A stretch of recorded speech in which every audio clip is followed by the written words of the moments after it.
Okay.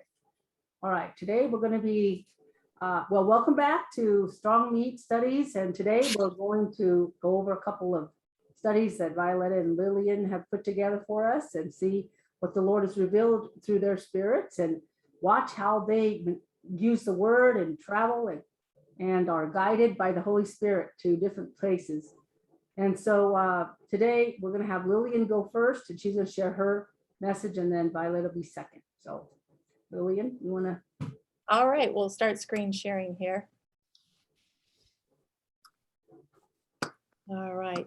So can you see my screen all right? Yes, we can. Absolutely. We need to make this Zoom thing go away. It looks really nice, Lilian. Thank you. Okay. Here's my New Jerusalem.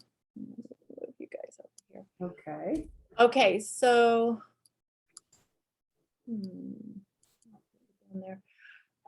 I named it the Word because Lord is the Word. So everything in most everything that's in red is my thoughts. So I started out with I looked up the word, right? The word. Mm-hmm. And when I did, I noticed the distribution here. And I saw that in Matthew, Mark, Luke, and John, it made a date. It was like the 18th day, the 12th month in the year 2020. So I jotted that down and I looked it up from last year on HebCal, and it said that date right there was the 8th day of Hanukkah. Yeah, it was my husband's birthday, so I know that's what that was. Okay, awesome. Wow. And I divided it from going any farther because that really wasn't starting my study. So I was drawn to John 1:1. And let's start there. The word, the very first occurrence is in John 1:14. So I distanced these two from one another. Okay. And I got 13, obviously. Mhm. Chapter verse of Revelation 1.3 was what stood out to me. And that was blessed or hearing the words. Okay, so blessed is he that readeth and they that hear the words of this prophecy and keep those things which are written therein, for the time is at hand.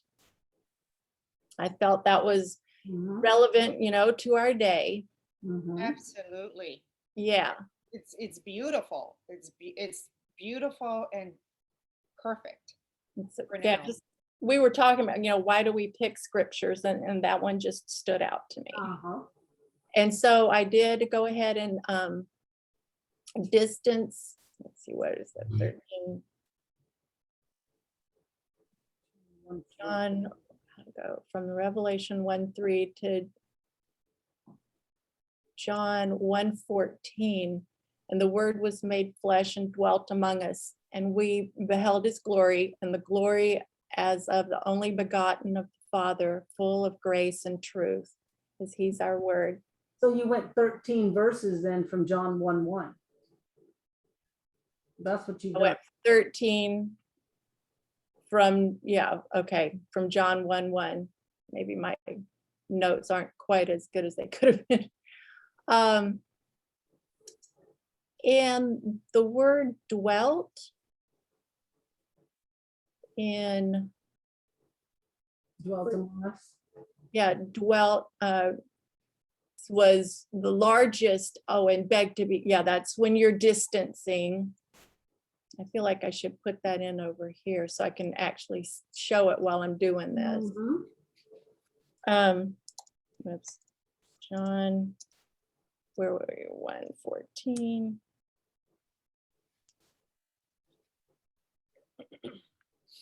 Dwelt was the largest one here.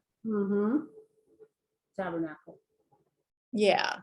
And so I let's see what distance John 1:14 to the last occurrence in Revelation 21:3. And that number, let's just do that. I put, will it distance it if I do it right now? Yes, because you're on the distance page. Okay, Revelation 21:3. So that's 40, yes, good. 49.98 Mhm. and 49.98. Click on that, gives you the Hebrew primitive root, properly to be at home.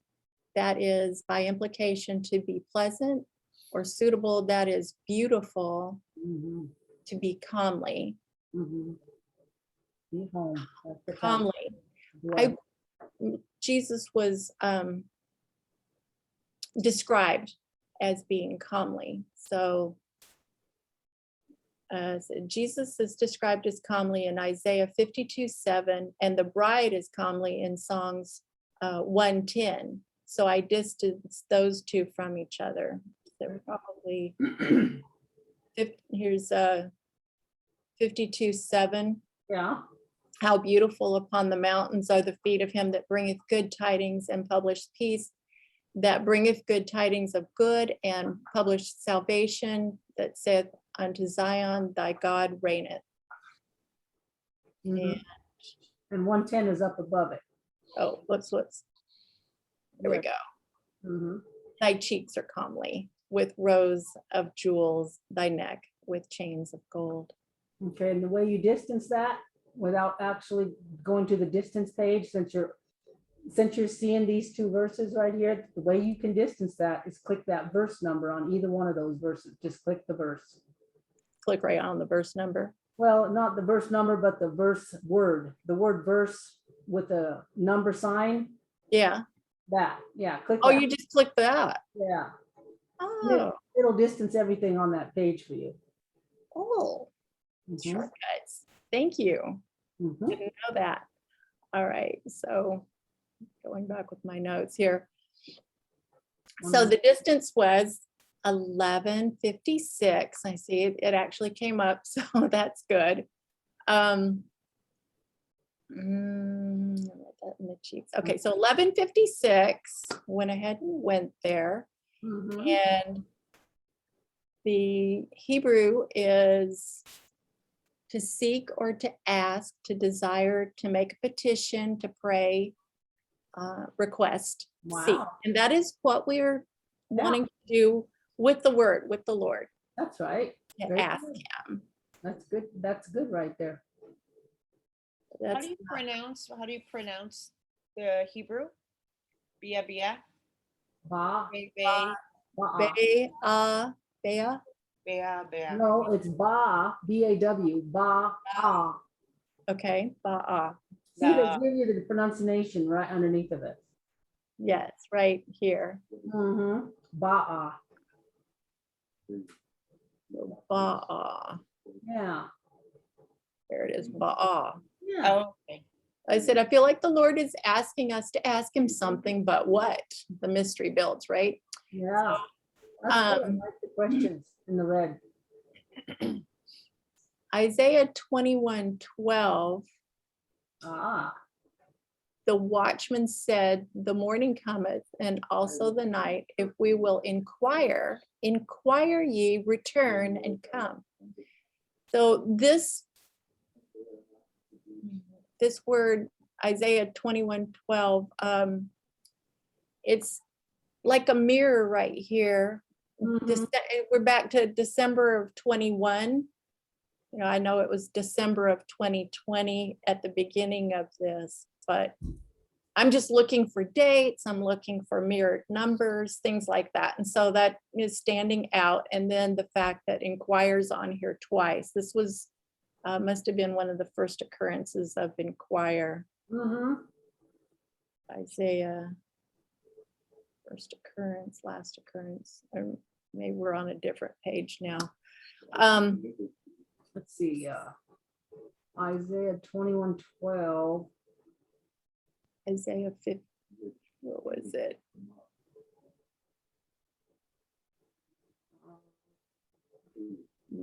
my notes should have been a little more thorough right there so that I could follow that. Well, you followed the H, the Strong's number, H115. So maybe in the box over on the New Jerusalem page, you pushed H115. That probably 1156. Yeah, it might have been what you did. 1158, Okay. 1156. Was it 56 or 58? 58. Oh, 1158. Oh, there it is. Okay. I really like the inquire twice and then return come. I do too. And that, to me, that sounds like it's going to be some kind of a key for the future. I think we'll probably revisit this. I'll test it. You know, I think Michelle always is saying, no, we test it, test it, test it. So I'm going to test it. Because it's you inquire and then inquire you. So it's definitely mirrored and then the return come. Yeah, how about that? So, Mhm. and then I, for whatever reason, since it was the double occurrence and it was mirrored, I said, let's add 1158 plus 1158, and I got 2316. Mhm. So 2316 was let me go here, chamber, like the Lord's wedding chamber, you know, in Song of Songs. Mhm. And this Also a prayer room is a chamber. very And then, yeah. And voice chamber, when you go to get a hearing test, they put you in a chamber and then they do the voice, the different octaves for the voice testing. hearing the word. Hearing test, that's it, not voice test. Very good. Very- Hearing test. Wow. Mhm. 2316, where did that come up from? 2315. Oh, It's the Greek to the Hebrew. It's the same number. okay. Both Hebrew and Greek. The supreme divinity, a magistrate, very exceeding, God, godly. Yeah, this is Theo. This is God. This is Yeah. for God in Greek. Mhm. Yep. Okay, so I like that. Yeah, very fitting. And so match Strong's Greek number 2316, the first and last occurrence. I could go there, 2316. Because I did put it here.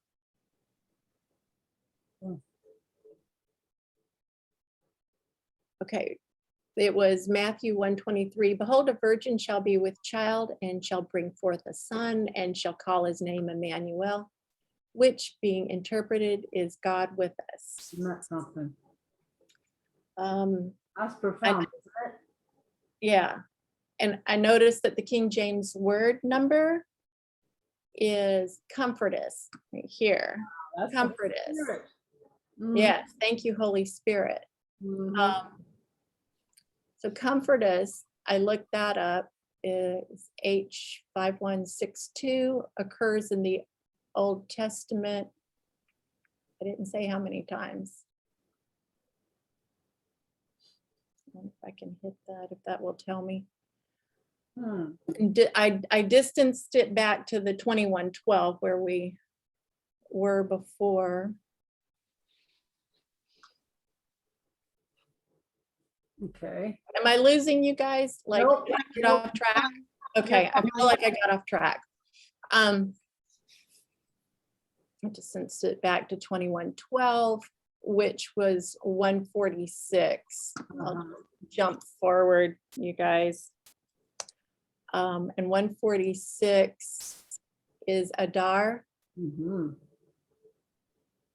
It is Mhm. from 142, Adar. Mhm. Primitive root to expand, to be great or magnificent, honorable. You know, Jesus, all of these things. Huh. Do you know what happens in Adar?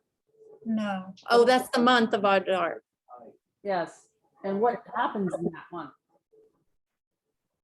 I'm not sure. Esther?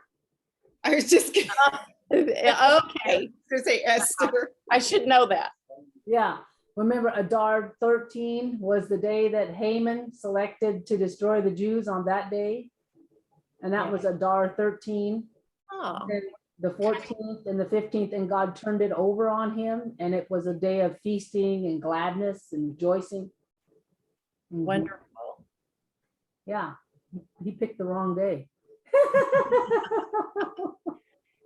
And so I kind of jumped in my mind. I said, let take 2112, Mhm. which is to shake, That one came up and in the my study mirror, today. 1221. Yeah. It's the root word. This one place in Palestine didn't mean so much, but the root word was gold. Here's gold again. Mhm. You see, So we're finding gold, yeah. finding gold. The inaccessible spot for the Palestine place, that's just a name of a town, okay, in the scripture, but they give you the definition, and that's the one you want to compare Yeah. with the actual other one there right next door. Good. What is the connection with inaccessible and gold? What is it? Well, gold is very hard to find. And hard to keep, because if the government knows that you have some, like in large quantities, they will confiscate it from you. Wow. Yeah, many people have complained about Whoa. that. Wow. Yeah. I did not know that. That's crazy. Mhm. Wow. It's coveted. It's a coveted mineral or metal. Yeah. Yeah. Obviously. Mhm. Okay, so my point in bringing these two guys back to the notes was that I was going to add them together. That was my end game on this, and I got, of course, 3333. Wow. The Lord is working these numbers more and more. 3333, the Greek is metakaleo. Yeah. Okay, to call or to summon. Mhm. And when I look up this word, I went to the first, or both pillars. Apparently there was just two pillars in 1 Kings 19:11, which happens to be book, chapter, verse 11911, Mhm. 911 in a mirror, Right. Doubled. right? So these are the two verses that came up from 3333, these two occurrences. 1 Kings 19:11 is, and he said, go forth and stand upon the mountain before the Lord. And behold, the Lord passed by, and a great and strong wind rent the mountains and brake in pieces the rocks before the Lord. But the Lord was not in the wind. And after the wind, an earthquake, but the Lord was not in the earthquake. And the next verse. Next verse. And the next verse. That's the one I always hitting on lately, is the next one. Okay. And then after the earthquake was a fire. Okay. And then after the fire was a still small voice. Oh, precious. Mhm. Oh, Wow. Yeah. Love This is Elijah. Mhm. it. Or Elisha, I should say, not Ja, but Elisha. Mhm. Yeah. And then the other occurrence of this, or the other pillar, was Psalms 119. Look at this, 166, which is almost kind of an upside down, backwards, kind of, sort of, my mind went there anyway. I know it's not perfect. The Lord, I have hope for thy salvation and done thy commandments. And I distanced these. It's 1 Kings 19:11 to Isaiah 21:12, which is 86:49. I took the pi of which is 2990, dropping the 0 for 299. you asked me for the name of this study. I said, our theme seems to be doubles and mirrors. Mm. Started with the word, it seems to be doubles and mirrors. Mhm, Um, mhm.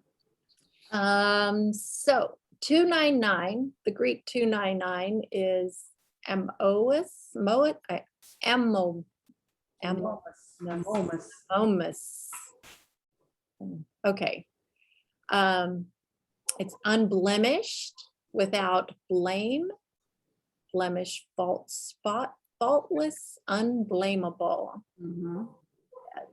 The first and the third occurrence of that is in Ephesians 1:4. According as he hath chosen us in him before the foundation of the world, that we should be holy and without blame before him in love, which happens to be verse 29 to 1:1. 9/11. More 11s, more 9s. They're popping up, and I'm just kind of noting them over there. The third occurrence was in Colossians 1:22, which there's more 2s. In the body of his flesh through death to present you holy and unblameable and unreprovable in his sight, which happens to be book chapter verse 5, 1:122, and the New Testament chapter verse 1:2, 1:2. Mhm. Kind of fun. I distanced this Colossians 1:22 to Isaiah 21:12. And that is 11440 by Strong's position.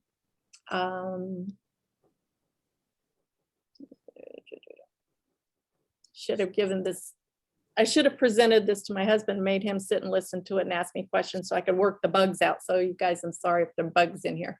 How that got to here. Well, that's the Strong's number position. So click 11440.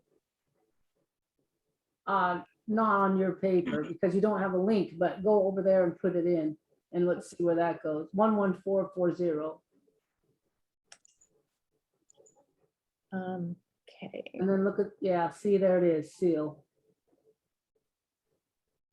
Oh, by position. Yeah. Okay, so that's how I got. Yep. There it is. I don't know how to say it.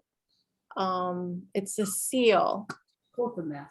Seal, like a signet, like authority given, like to the prodigal. It just kind of hit me that way.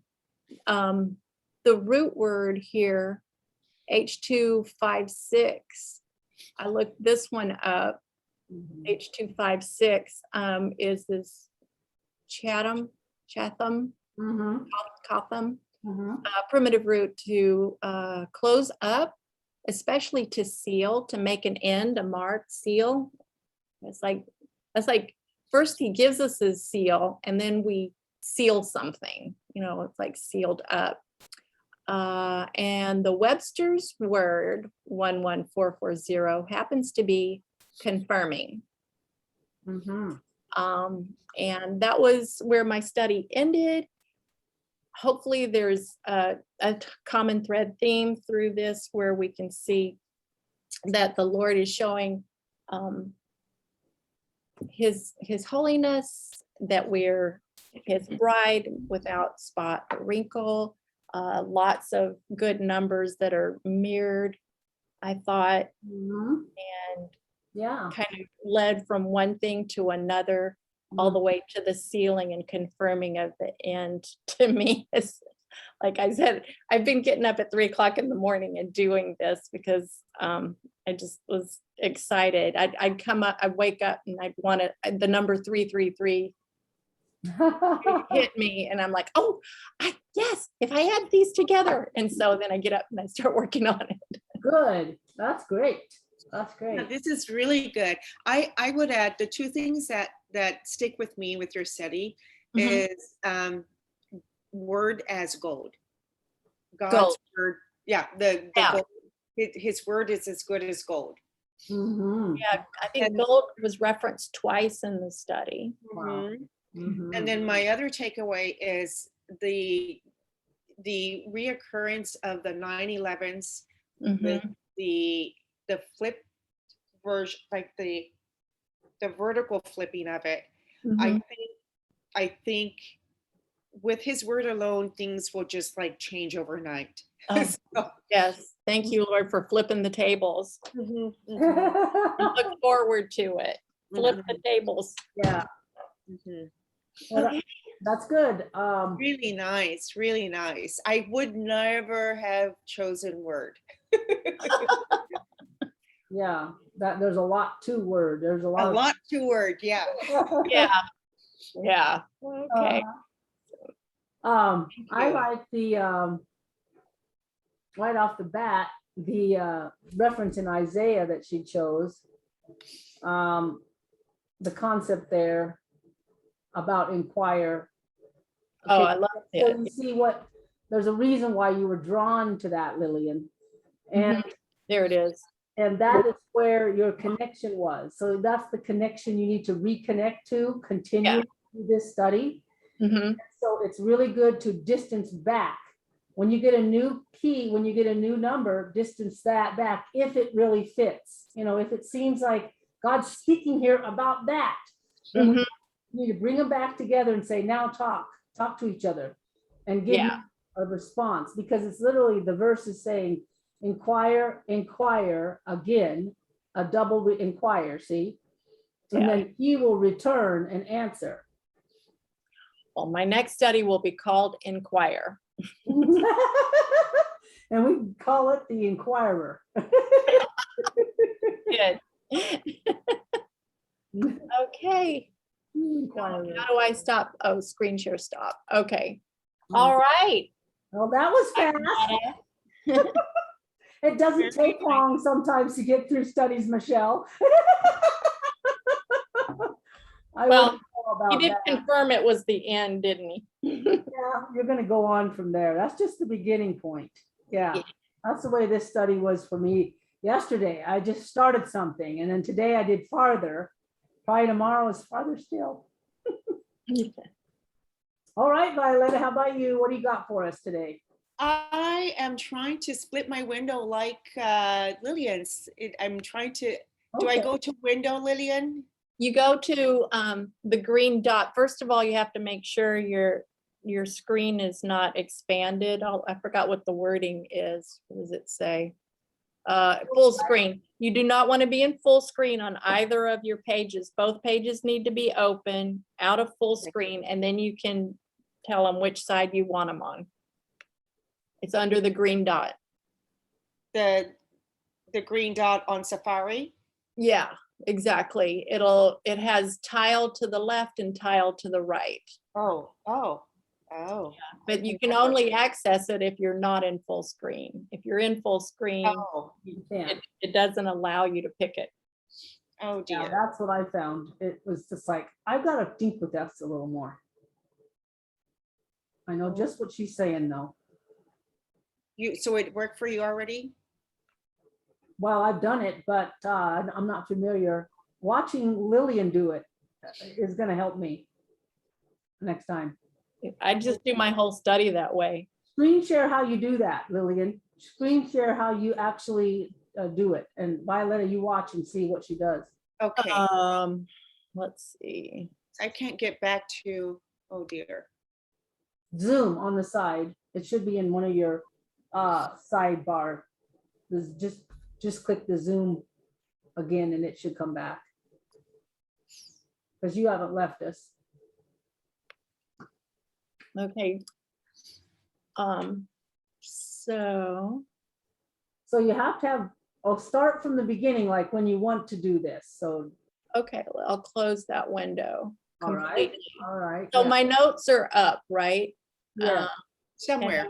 Yeah, I want to make sure that I'm not in full screen on it. Oops. It went down. That's interesting. Normally I just have my Safari up. Okay, so it's not in full screen. So I can tell it to go over to the right side and it does. Oh, I've never clicked on the green dot before. Yeah, and now I've like kind of lost where I'm at. But if you do it to the note, I usually do Safari first and then I do the notes. And then I can assign it to the left side or the right side. Mhm. I lost where I'm at and stop my screen share. But yeah, that's all you have to do is to go into that green dot. And if you're not in full screen, you can tell it where to go, left or right. Let's see if I can get this done. Okay. Go there.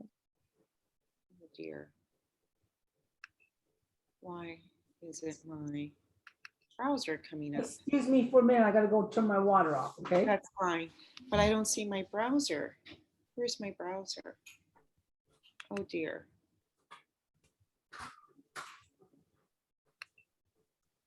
Okay, sorry. My husband's returned from the store, so I was chitty chatting there.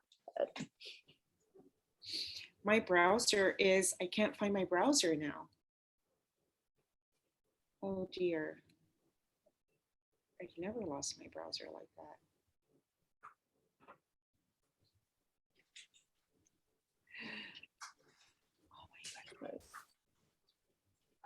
I'm going to mute myself while we'll have background noises on my end. So I'm just going to mute myself and I'll unmute to answer questions and stuff.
You getting it, Violeta? No, Just, I don't know can you what just I did share wrong. like last time, just share like last time? Yeah, I think I have to do that, but I hit that little green button and it doesn't allow me to, I don't know, it takes it to full screen immediately and it doesn't allow me to split my screen, which is odd. So, okay. Hmm. I wonder if it's part of the new operating system, the Big Sur, because I just got that on mine 2 weeks ago. Yeah, I Could- got that too, but it's been out quite a while. It's been out at least 2-3 months, I think, because I had to download that whole thing too, and it was whoo, big deal. At least a couple months ago. So you should have got it, Violeta, already downloaded. Yeah. Oh dear, this is, let me just X and try again.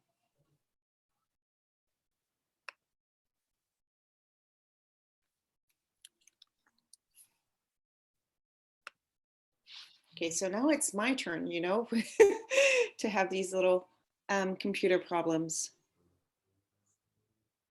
Trying something new is always a challenge. You like that, Bee? This is so bizarre. Won't do it, huh? It keeps taking me to full screen. So, okay, so maybe if I escape, oh, escape. Escape worked. Huh. Okay, so, I mean, it took me back to my normal. So I know what I'm gonna do. Now I open my,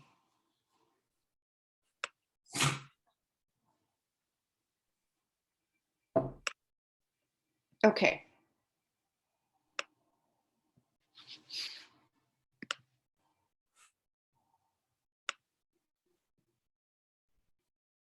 So now I need to find you, and it's so that I can share. We share screen. There we go. Green button.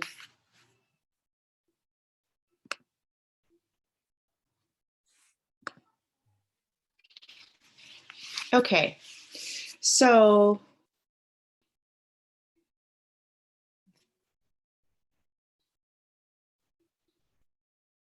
can you hear me?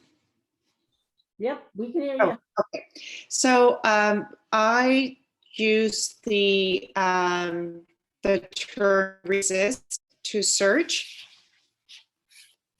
Do you have a And lot of things open, Violeta, because you're already dragging? oh yes, hold on for a second.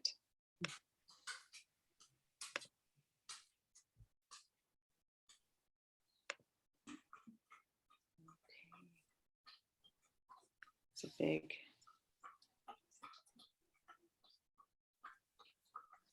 Oh wait, hold on. That means not closing.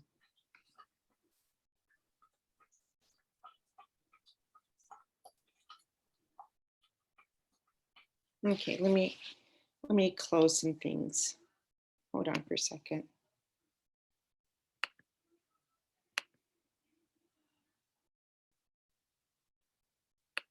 I don't know why my things.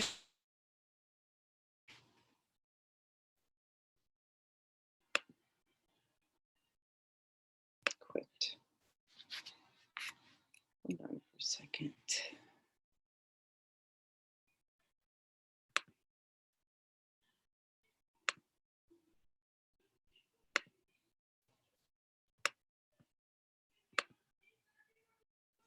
Okay.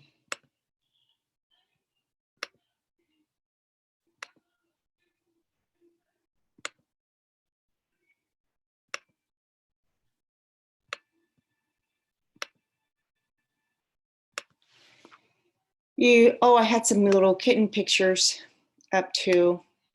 A neighbor's cat had some kittens.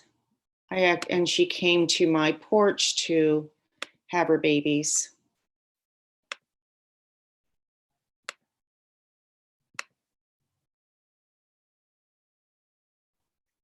All those clicks are open? I have lots of photos. Oh my gosh, I'm surprised you're able to even have any bandwidth. That's pretty. Yeah, they're photos. Mhm.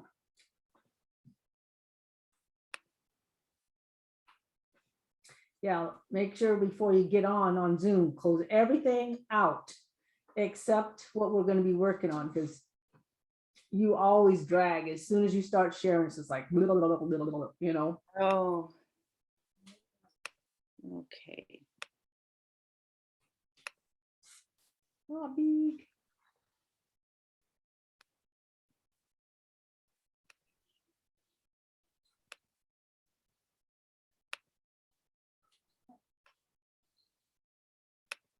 Hmm.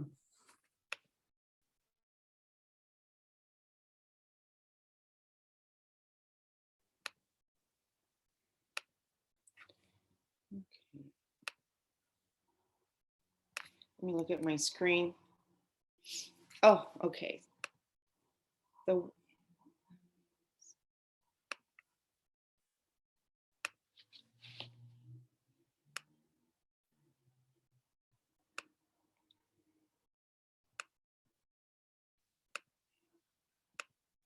Okay. Share screen.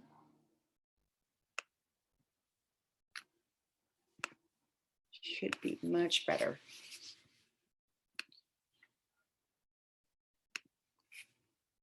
Okay, do you see my screen now? Do you guys see my screen? Yep, Yeah. we do. Okay. Oh, I realize now that I didn't do my my font. Okay, so I did my search on or study on resist, the term resist, and there were, let's go there now. I was surprised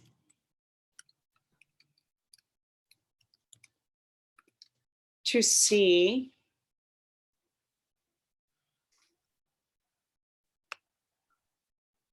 There you go. much was returned. Well, we're going to say not much was returned, but these four options References. in the Strongs, or references in the Strongs, and then I looked at the Webster's, and then I didn't even pay attention to the alphabetical one, and then the mnemonics. But I chose to go with the, let's see, 2330, which is the number of Bible verses, the number of occurrences of that number, of its number.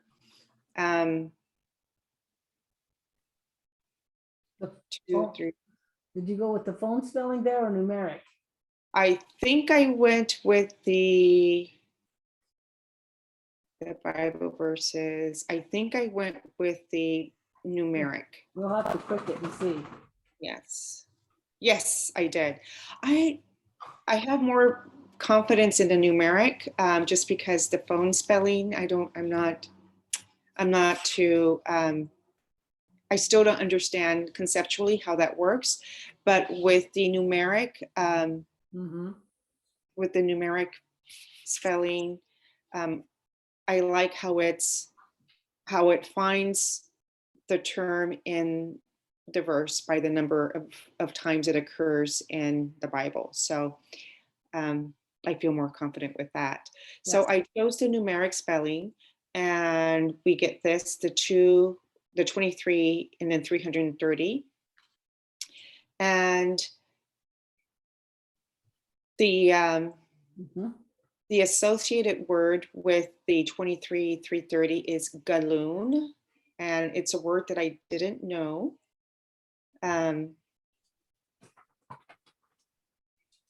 Go on, Billy, go on. So let me click on that. And it's also unctuousness. And at first, unctuousness did not speak to me, but later on in a study, it did.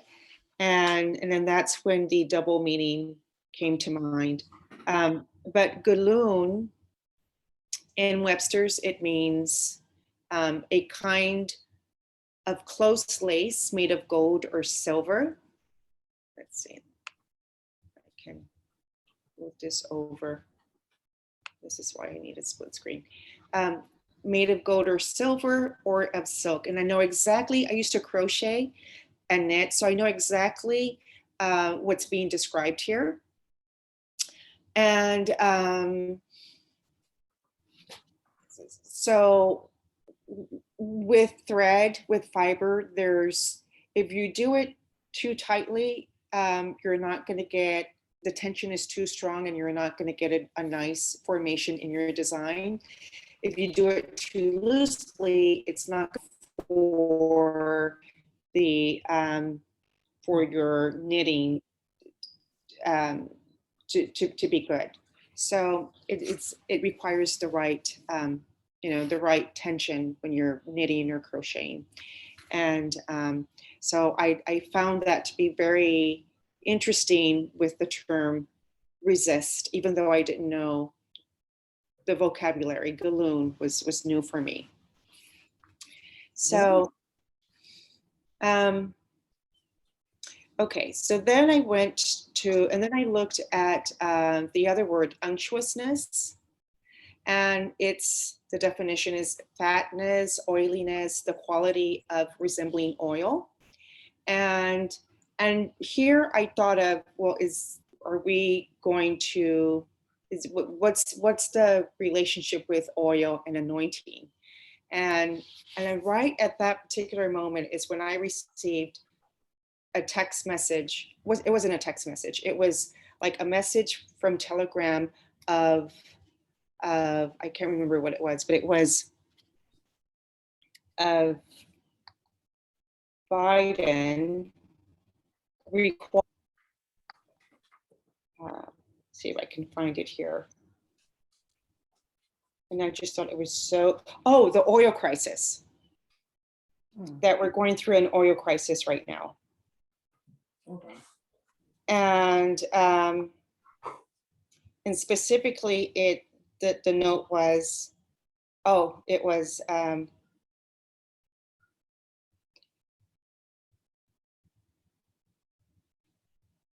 actually it was, once you lose this battle, you never came back. You never, once you lose this battle, you never came back those freedoms. I guess he means you never get back those freedoms. And then in the same, I did a screen capture, but in the same string of messages that I received, underneath Trump, it says, Biden says feds are moving quickly to boost gasoline deliveries to areas hit hard by Hurricane Ida. So I thought it was really a really nice intervention there of a message where the term resist, fighting back and resist, coupled with oil, with the oil crisis.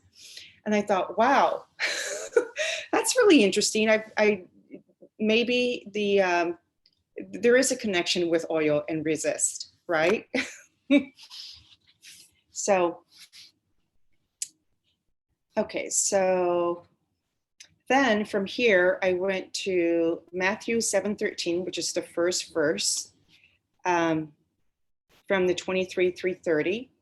And it's, enter ye in at the straight gate, for wide is the gate and broad is the way that leadeth to destruction, and many there be in which go in thereat. So I bolded, enter ye and the straight. And I looked up straight, and it's actually, it has a couple of meanings. The most obvious one is a narrow, closed off road, but there's also intimate as well as difficult and distressful.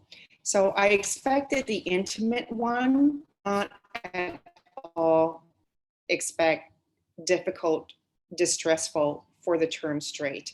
So looking back at resist and the 23:330, the 23:330 number that bring up the galloon, tension in the lace, and the oil, the unctuousness. This is also mimicking the tension with the closeness, and then tensions with something, a situation being difficult and stressful. So conceptually. That's amazing. Yeah, like, so that was, and then, so here I'm thinking, wow, straight is being used as a double entendre, as a double meaning. So I distanced Matthew 7:13 to the Greek Strong's 498, and 498 is, let's see, 498, where's that number? Mhm. Greek Strong's 498. Is it in that Matthew reference there? Think it is, but I'm not seeing it. I see 498, Greek 498 under Romans 13:2, whosoever Oh, well, that's what Down you below are there. going. in red. Oh, because, let's see. 498. Oh, resisteth. Is 498. Resist Where is it? I'm sorry. in Romans 13. Yeah, go down a little there. Resisted, 498. But how did I get from 713? Well, you went to resist, the Strong's number for resist. Okay. Mhm. So then I did, yes, so I distanced Matthew 7:13 to the Strong's 498. And that took me to, we do that.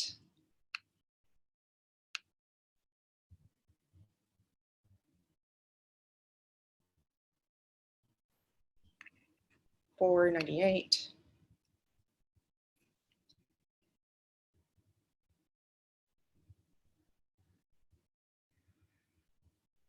Isn't that? Oh, there it is. 498 should take me to Mhm. Acts 18:6. Mhm. And so this verse tells us, and when they opposed themselves and blasphemed, he shook his raiment and said unto them, your blood be upon your own heads. I am clean from henceforth, and I will go unto the Gentiles.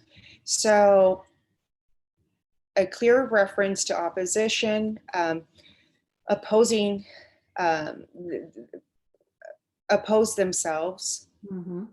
And And do you see the word shook? yes, That's a date. really. What happened that day? The January 6th. January, yes, I see it now. I didn't see it before, but I see it now. Wow. Wow. that's the White House Yeah, false the false insurrection. insurrection. Mhm. Wow, I did not even see it. Wow. And then there's also Romans 13:2, verse, the second verse. Whosoever therefore resists the power, resists the ordinance of God, and they that resist shall receive to themselves damnation. Mhm. So Which is judgment. It isn't like casting to hell. It is oh, judgment. Okay. On this earth. Yeah, on this earth judgment. It's like somebody's going to judge you. okay. Mhm. So I connected that back to the Webster's definition of straight being difficult and distressful, damnation. Mhm. So by judgment, that would make sense. That judgment is a difficult Mhm. situation Mhm. and very stressful for people who will be judged. Mhm. And then my thoughts, how many will miss out or lose by resisting the holy oil? So that's when I started thinking about the oil, the unctuousness, in terms of something holy from God that one is resisting because of you're resisting, oppose themselves when they oppose themselves. Mhm. Um, so I distanced Mhm. the Greek 1525 inter ye with the Greek 4198 I will go, because they're both verbs of action and going and entering someplace. And I got 5723 and 2673. So I was just studying those. And then I also distanced the Power 1849 Mhm. that we see, where we see it over here. The power. Resist is the power. Yeah, 1849 with the ordinance, the Greek 1296, which Mhm. is, where's the 1296? Right, by resisteth in that same verse. The ordinance, Yeah. 1296 right there. Okay. So these are the new Strong's numbers. And the Hebrew 553 is to be alert, to be of courage, to be strong, strong-minded, to prevail. And that's when you follow God's, word and commandments, and you are in a strong position to resist. It leads to Genesis chapter 25, verse 23, or the Strong's points to this verse. And the Lord said unto her, 2 nations are in thy womb, and 2 manner of people shall be separated, which I thought was very interesting, from thy bowels, and 1 people shall be stronger, again, referencing the strength, the strength and the power, than the other people, and the elder shall serve the younger. So if we go back, this now makes sense with the division that we're seeing, and the division that we're seeing also with the election fraud. It's really pulling people off the fence and making them choose sides. And one side is stronger than the other because one side has the power from God. The other results that we get from the distancing of Enter ye and I will go is H5723, dual of feminine, double prey, and again, a place in Palestine, which leads to Joshua 1536, and Sharaim and Adithaim and Gedera, 14 cities with their villages. So I was just questioning, where are these 14 cities, these villages? And the chapter describes many cities and villages that by today's standards are more like hamlets. That was more like a question for me because I wanted to study that further. But I have a feeling, I don't have a feeling, but I suspect that these cities and villages are going to be the places that will start. Okay, I know that Trump and JFK Jr. are going to start a road trip, or he's already started a road trip, but not JFK Jr. But I understand that JFK Jr. is going to embark on a road trip, visiting cities and peoples and having town hall meetings. Once the dust settles and once the truth comes out, once the revelation takes place, to calm people, because people will be distraught and distressed. And I have a feeling that this is what that's pointing to. Wow. That's cool. And then the other thing, the 5722, it's related to the 5723, is this word adino. These be the names of the mighty men whom David. So anytime I see David now, it's like a flag. Again, of power, of strength, of might, of victory. The Tachmonite that sat in the seat, chief among the captains, the same was Adino, the Esnite. He lifted up his spear against 800 whom he slew at one time. So key terms: spear, a blow, a strike, and 800 enemies. So again, alluding to power, alluding to victory. This David, as we know, is a character in the Bible, a person, a personality. Is he considered a patriarch? Well, Who he's resisted? He's a patriot. Yeah, a patriot. Okay, a patriot. That's even better. A patriot who definitely resisted enemies of his time. So, but instead of, one blow, but with a spear. And so I just found that to be very interesting. And that's the end of my study right there. with resist. Yeah. So Well, you are brave, to start with Galoon and, and unction. It's like, I would have skipped over that right off the bat. It's like, that don't have nothing to do with resist. You know what I mean? But you took that and was very meticulous, very detailed, and was able to find the minute details, how they are connected. Which is Michelle, only profound. because I crochet, only because when I was younger, I crocheted a lot, and my family on my mom's side, they're master crocheters. Uh-huh.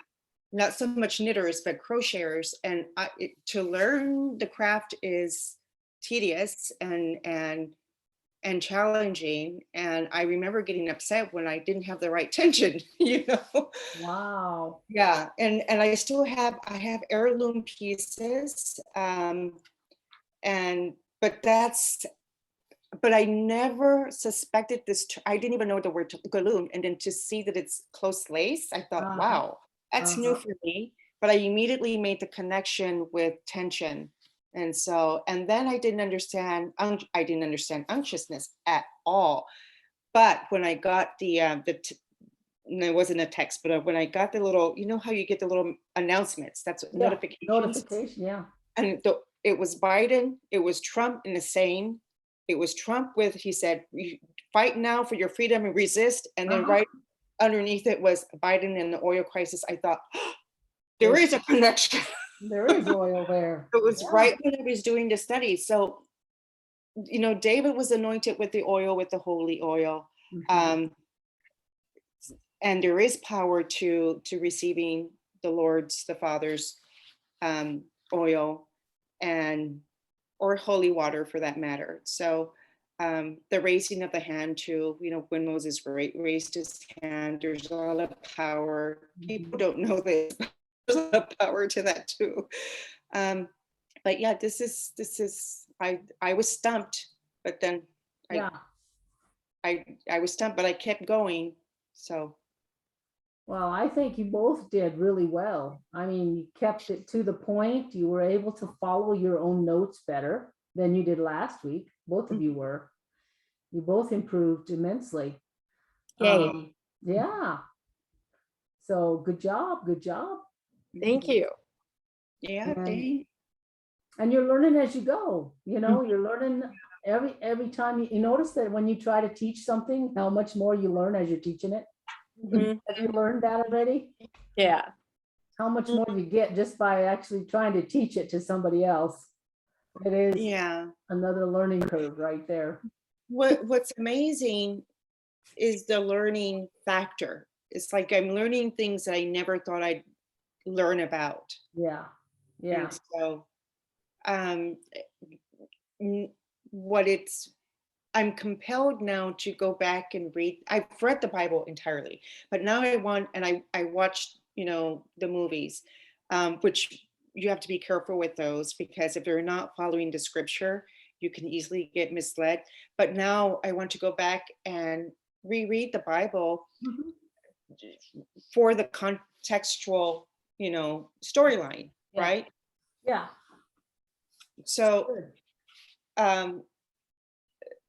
because I'm sure that before, like numbers, I never was interested in numbers. It was like so boring, the book of Numbers, right? Yeah. But there's a reason why the repetition is there. There's a reason why, like Lilian just pointed out, like the double hear ye, or what was it? Inquire. There's a reason why they're positioned that way. So there's a part of me that wants to go back and reread the Bible and pay attention to the details, to the nuances, but it's a lot.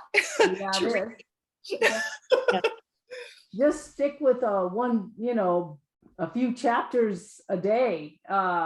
Stick with that in the morning. That'll be where your actual revelations come from. If you do that, you'll be reading and then you're like, oh, there's a message right here. I just know there's something here.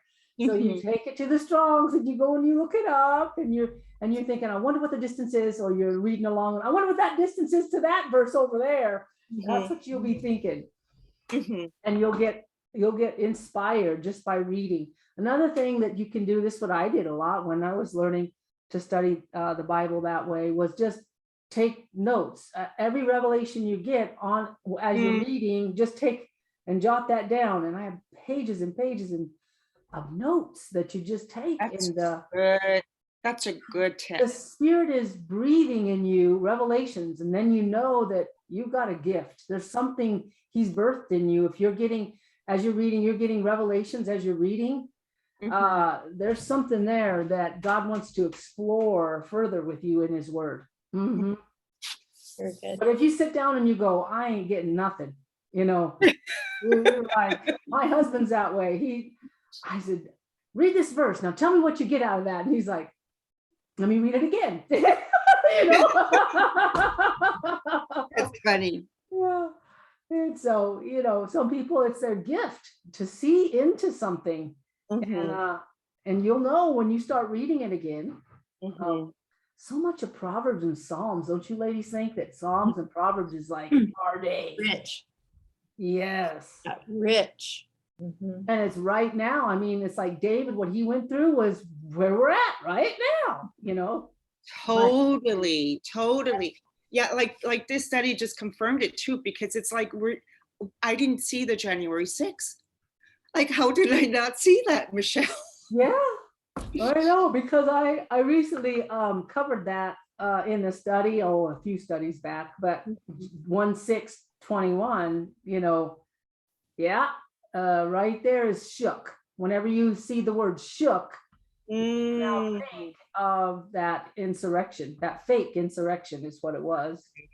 It was a fake one, but they were trying to like shake the foundations of this country, but it can never happen because the foundations are based on God's word, on God's vision for this country. So they're going against the Almighty, and no one can displace the Almighty. So.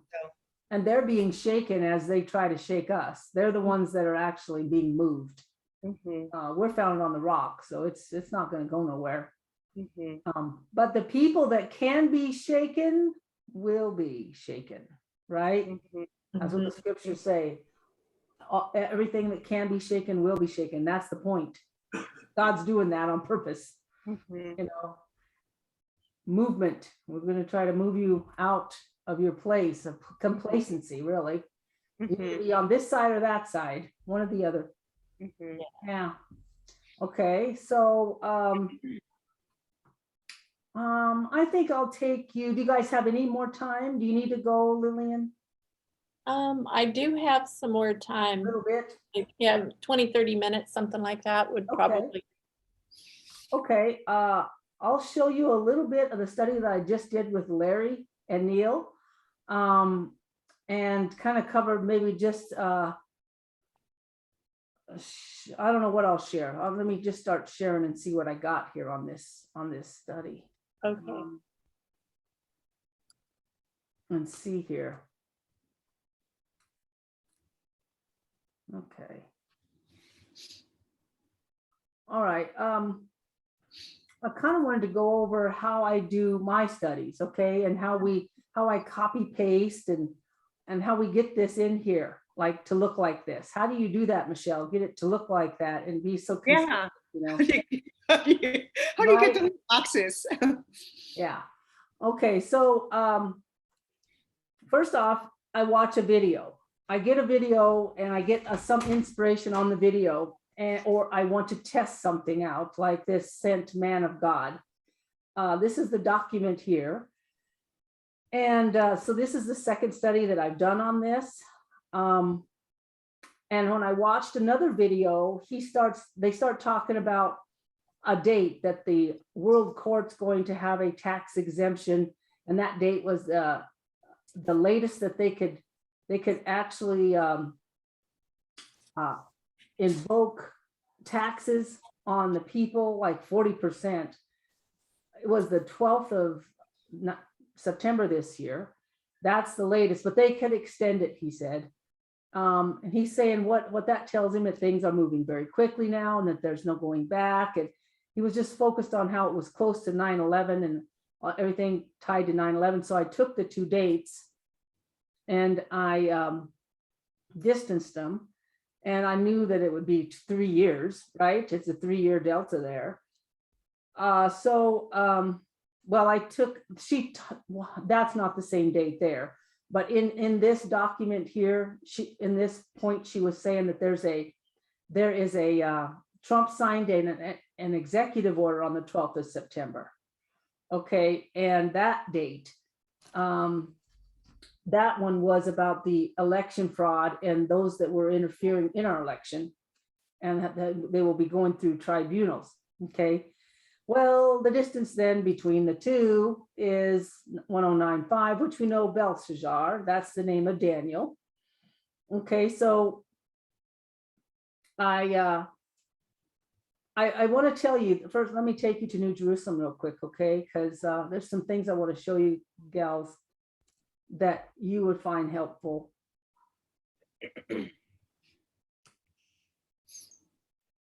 Oh boy, let's see here. So there's World Tax Exemption Day. Yeah. Is that for sales tax? Yeah, well, what did he say? It's RV is what he said, and I don't know what RV is. Or capital gains? Something RV. I went and looked it up, but I didn't Is it find real value? it. Good question. I didn't know what it was. Okay, you see how I in my when I choose a verse, you see I just got one word in here, Mm-hmm. and yours has got lots of numbers in yours. Mm-hmm. And what you need to do is clean that up. You want to clean that up because it's confusing you and it's confusing me and it's confusing everybody.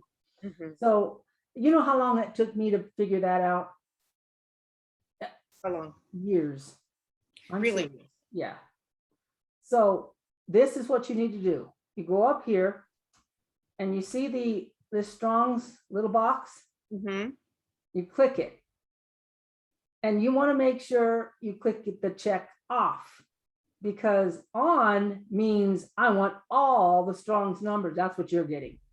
And it automatically takes you to that page on New Jerusalem. It'll automatically put all the Strong's numbers. They're thinking, you want them all, don't you? And you're like, no, I don't want them all. Well, then you need to uncheck the box. Okay, now they're gone. Only the one you're searching will show up. Okay. And that's what you need to do. And see, over here's the Strong's verse number. Now I recognize that that is the year Trump was inaugurated, right? Oh, wow. 2017, right here. He is a type of Osiris, which you need to read about Cyrus or follow along with Trey Smith. Trey Smith has some wonderful teachings about Trump and Cyrus on YouTube. Violeta, are you familiar with Trey Smith? He sounds really familiar. He is outstanding teacher, unbelievable depth there.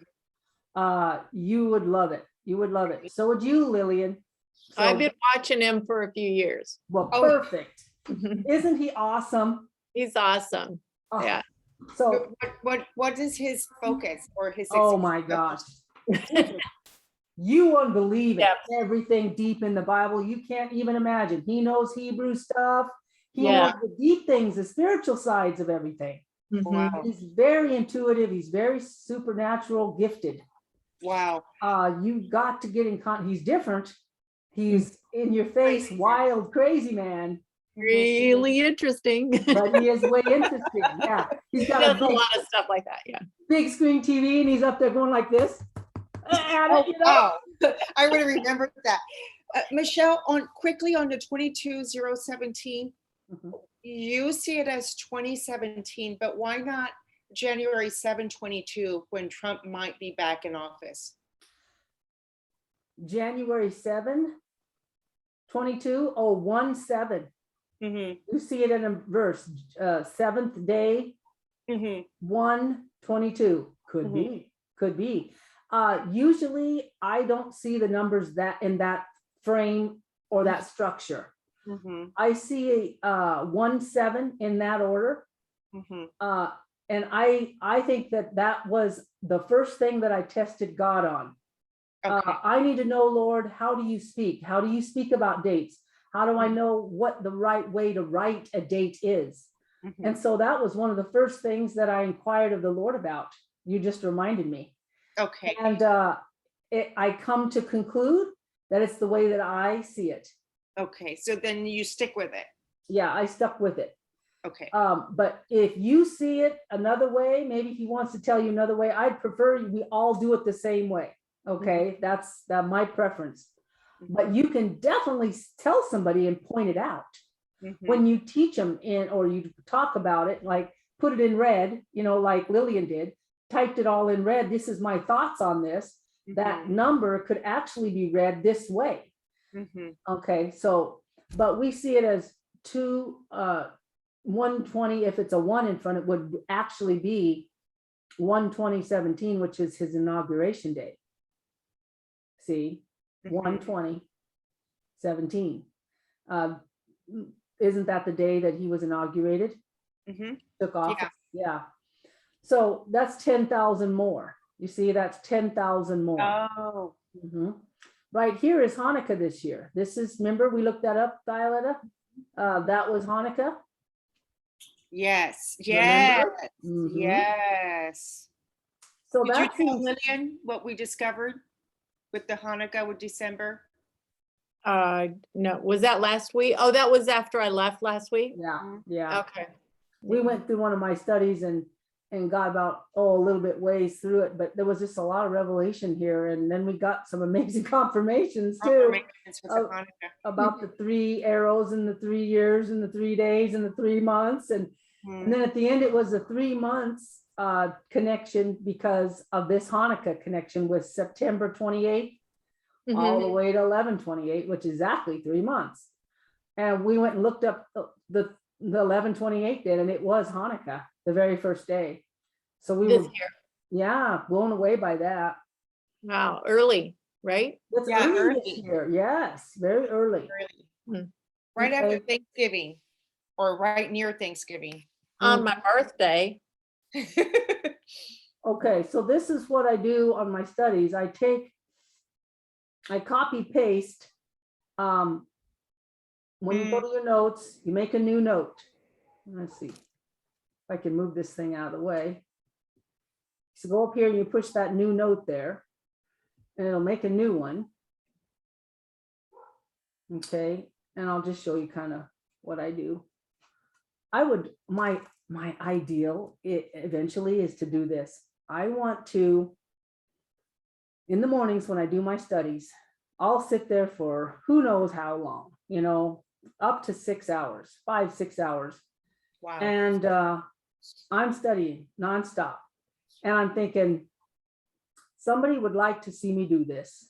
You know what? And it's just a silent. You're not going to be able to talk because I can't concentrate if I've got to teach it. You know what I mean? But I can talk. I can talk and you can't. See, I don't want any feedback. I just want to be able to share. Like a live feed. Like a live feed of me studying in real time. And I will try to tell you why I'm thinking this verse, and you'll see how slow it goes and how fast sometimes it goes. Okay. And you'll see me actually paste, copy, everything in order and how it looks. It's really not hard at all. Neat. So you're gonna do it tomorrow morning? Well, my husband's off in the morning tomorrow, but I will be studying. I do it every morning. So yeah, I could screen share. So we I could pop on Yeah, you could if you want and to. watch. And we could do it just like we're doing here. I could record myself and, just like we're doing right here, just record it. And then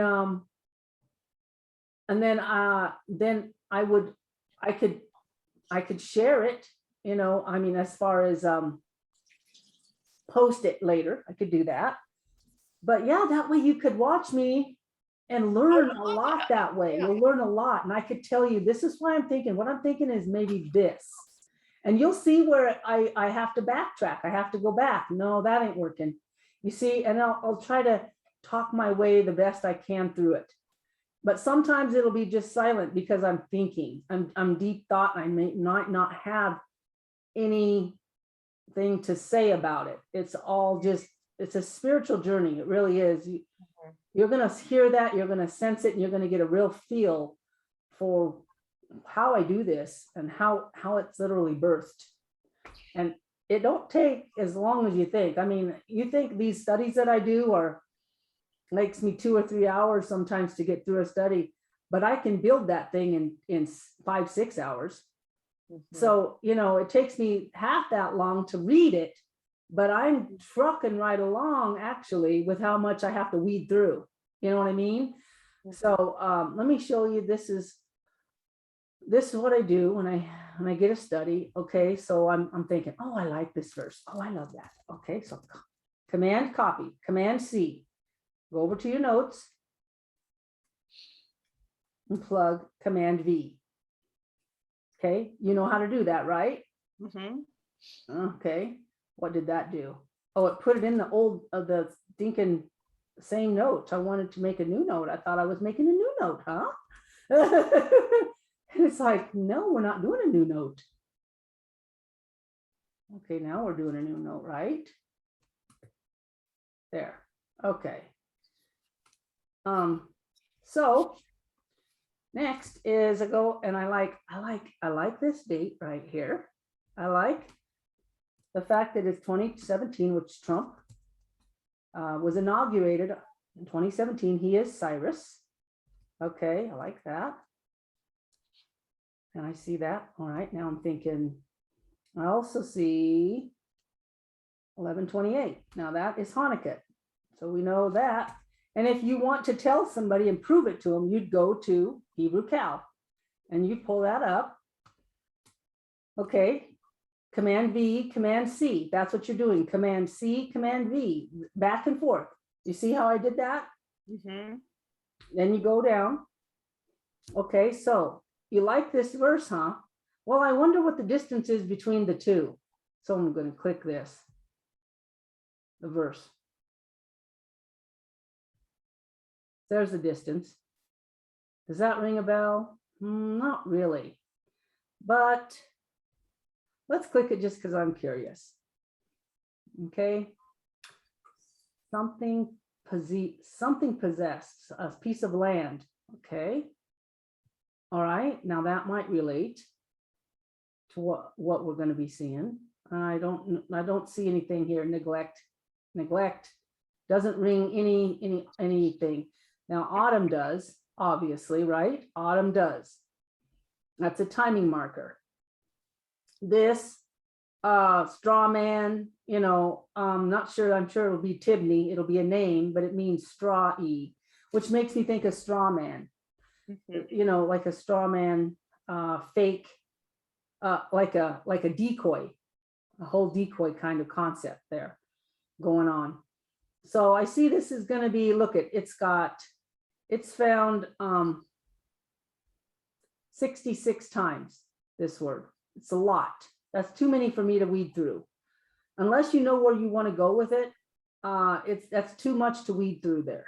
Okay, so I wouldn't go with that. And I'm just curious to see what that distance was. If you're like, what was I doing? Oh, okay. You go back. You just scroll back one page, and you can see. Oh yeah, the distance between the 2-3-year markers of Belshazzar, and you see Shadrach, Hananiah, and Mishael, and these are going to be Meshach, Abednego, and Azariah. Shishak isn't, that's how it goes. Meshach, something, and Abednego. Shadrach. Okay, so that's the names there. Shadrach, Meshach, and Abednego got changed their names. And remember, they were the 3 friends of Daniel that got thrown in the fire because they wouldn't worship the image. Okay, so that's very fitting, especially with right here, you know, that's 272 apart though. So they're not really they're both in Daniel, but they're not the same story. But they're about the same name here. These are the only two references, and they are both talking about Daniel, Belshazzar, Daniel, Belshazzar. Okay. And the thing was revealed to Daniel. Ooh, I like that. What's a thing? Okay, well, let me show you what thing is. You see that word right there? That's the thing. So you want to click the thing. There's more than one reference to the thing. Well, that's a word, not just a word, a matter, a spoken matter, an affair. Okay, so I just screaming through here, commandment. They're in alphabetical order, notice that. Okay, language, judgment, oracle, message. So this is a broad word, isn't it? Mhm. Encompassing many things. And that's why they say a thing, a thing. So I'm going to look at the word before it is dabar. This one's with the same spelling, but it's a daber, a dabar, a daber. So they pronounce them differently, but notice this is a plague. Very interesting that that is plague, pestilence. We're going through one of them. It's fake, but nonetheless, that's what they're Calling it. yeah. Not that the virus isn't a real deal, but they're making it out to be way worse than what it is. So here we have Debar, it's an arrangement. Well, words are arranged. I'm arranging my words right now. I didn't say right now arranging words. You see, I'm arranging my words. And that's why the concept arrange here is associated with speaking in words. And notice that it's to subdue. Well, how are words used to subdue? Okay. Well, you bring your words into subjection to you, for one thing. You're the controller of what you say. You can also subdue other people through your words. But we see promise, rehearse. These are just broad. This is broad. You could go in lots of ways. That's what I love about studying the word is I've got lots of choices here. Promise, you know, if I was so inclined, I could go with the promise, the spokesman, you know, anyone I wanted to, because they mean the same thing. And you may need a choice like that with the concepts that you're trying to follow. All right. So let's go back here. So I like that thing there because the thing was revealed. So it's a word, it's a matter. Now you go back to the study that I was doing to begin with, not this one I'm showing you right here, but the one that I just did. Oh boy, look at all these dang things.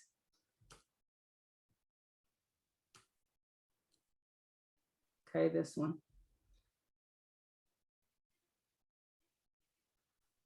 Hold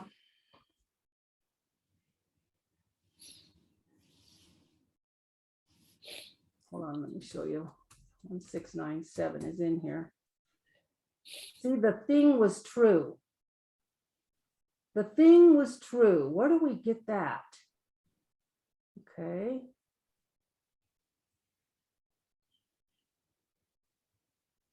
Not that one. What was that? Oh, here we go. It is in that verse. It's in the same verse. The thing was true. Oh yeah, a thing was revealed and it was true. Yes. So the matter, the decree, the proclamation, the word. What word? Well, this word. This word is the one that I'm working on. Okay, not that it's automatically connecting it, not that it is, but as you go, you're assuming that it is. Okay, you're assuming that it does relate. And then as you go, it will be reconfirmed to you. And it did. It was confirmed to be not only that it is this document that's related to the Emancipation Proclamation 2.0, which is the act of setting free from slavery. All right, that's where you get Lincoln, Violeta. That's where you get the whole Lincoln thing. You see, your study would rightly connect to this. on Lincoln. And so the thing was true. I come to find out that true actually means also gospel, the gospel truth. The truth is the gospel. America, I'm just summarizing it here. America is the nation that was given the gospel, okay, through her founding. And then we got, right off the bat, we had the Masons come in and lay their groundwork, right? And then you had the dollar bill, and you had the foundation of the White House and the Pentagon and all the obelisk and Egyptian worship. And, they had the eye of the Horus on the dollar bill and the pentagrams and, just everything satanic you can imagine. They did to this holy place. God designed, God gave us, he gave us a document that was based on the principles of Christianity. And then we had these demonic entities come in and lay their groundwork underneath of ours. And they claim to be helpers of humanity here. We're just Masons. We're just riding along. We're godly men, and we just want to help you build. That's what we want to do. But no, they were crafty. That's why they're craftsmen. They were crafty with their craft. And it was darker and uglier than you can imagine, because the devil never says enough, right? He always wants to go deeper and dirtier. He may start off not so bad, but then it gets way bad. And well, now we want you to do this, and now we need you to do that. And it gets worse and worse. I've heard people talk to angels. They swear they're good. They're angels. We've been praying to have an angelic visit, and all of a sudden we got an angel come, and he started dictating to us beautiful things and words of wisdom. And we were just writing everything that they said down. And then before long, it was like this angel, I don't know, it just started appearing in at weird times and making me feel bad. And then before long, it was starting to demand that I do things. What? But they're far along in the process. So you see, you should have questioned it right from the get-go. That's what you should have done. But these people are so naive. They think they're getting something good when they don't know the word, and they shouldn't be asking for things like that. Angels are easily, he can come as an angel of light. The Bible says that. That's kind of a warning. You're not to communicate with angels. Literally. I don't think that that's a good idea. Not a good practice to do that. Now, you get a dream, that's a dream. You can't control that. But you can control what you're reaching out to. And trust me, I know, because I watched some videos on it not too long ago. It scared the turd out of me. I mean, seriously, that was like, I ain't going there. Because there was a time not too far ago when I thought, you know what? I'm just so interested in going farther with the Lord. And a lot of people are. I just want to go farther. And I watched this video on TV, and it was a documentary on extrasensory abilities of people. You want to know what's interesting? That's interesting. It is. And they were taking people that were blind, and they taught them how to see without their eyes. I'm like, oh my gosh, I want to do that. I want to learn something like that. Or you have this, they call it, the New Agers call it, where they travel. They can travel to go somewhere else, and they can see an event before, or see an area that they're not physically in. And I'm like, man, I think that would be awesome. I think that could be the next level. If God wants me to go there, I want to learn that. So I got my goggles bought from Amazon. I bought me these goggles that you cover your eyes with. I never even used them once. I mean, I already got the rebuke the next day. I'm gonna order me some goggles, Just like, No, you ain't. You could have put on like a sleeping mask. Yes, I know it, but I'm too scared to put it on now. I'm such a weenie. But I'm very guarded about what I allow in because I came out of that new age movement. So I know what the dark side is, and I know how quickly they can grab a hold of you and twist things around just so subtly. That's what the occult is called. They take some form of light and they just twist it a little. They say something good. They say it's, poison is 99.9% good food.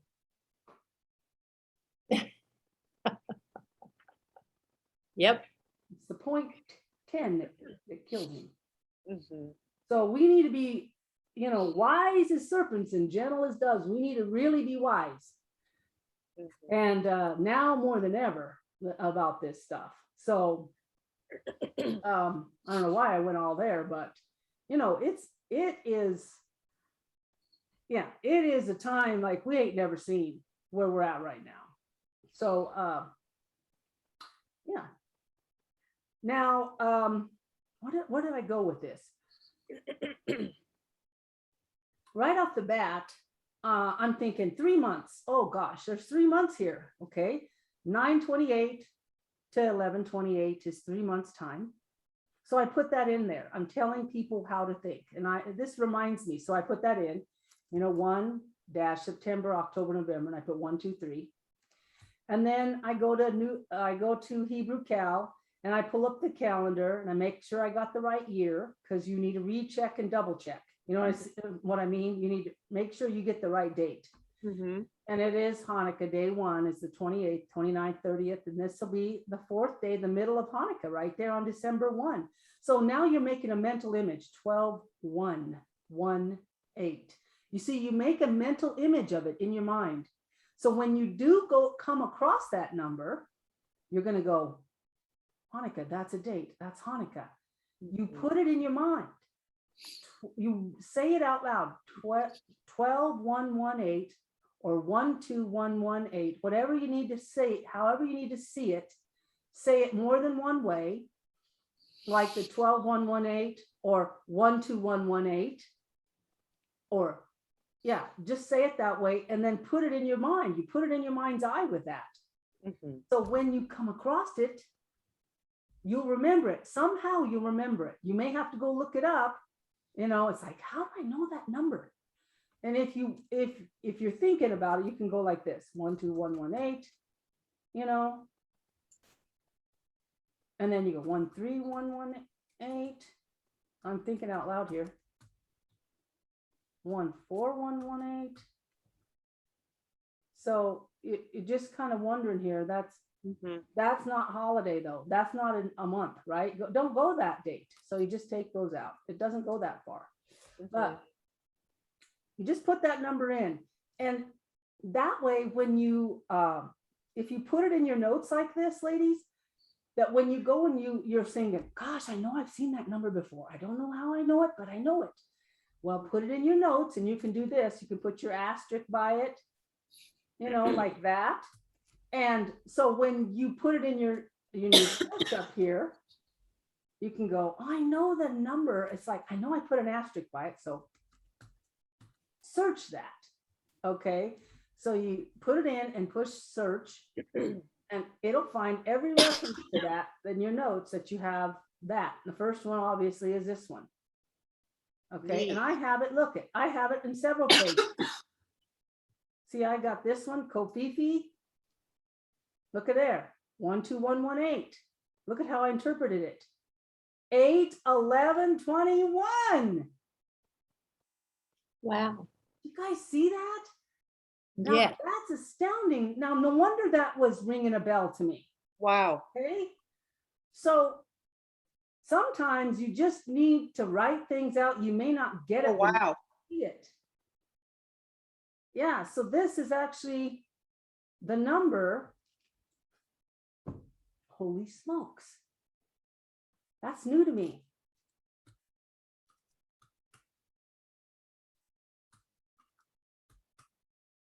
Or No. That. See? That's gonna be a big revelation for me in my future studies right there.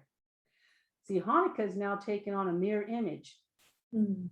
of already a date that was the 3.5 year mark for us, 8/11. That was exactly 1260th day from the date we started our count.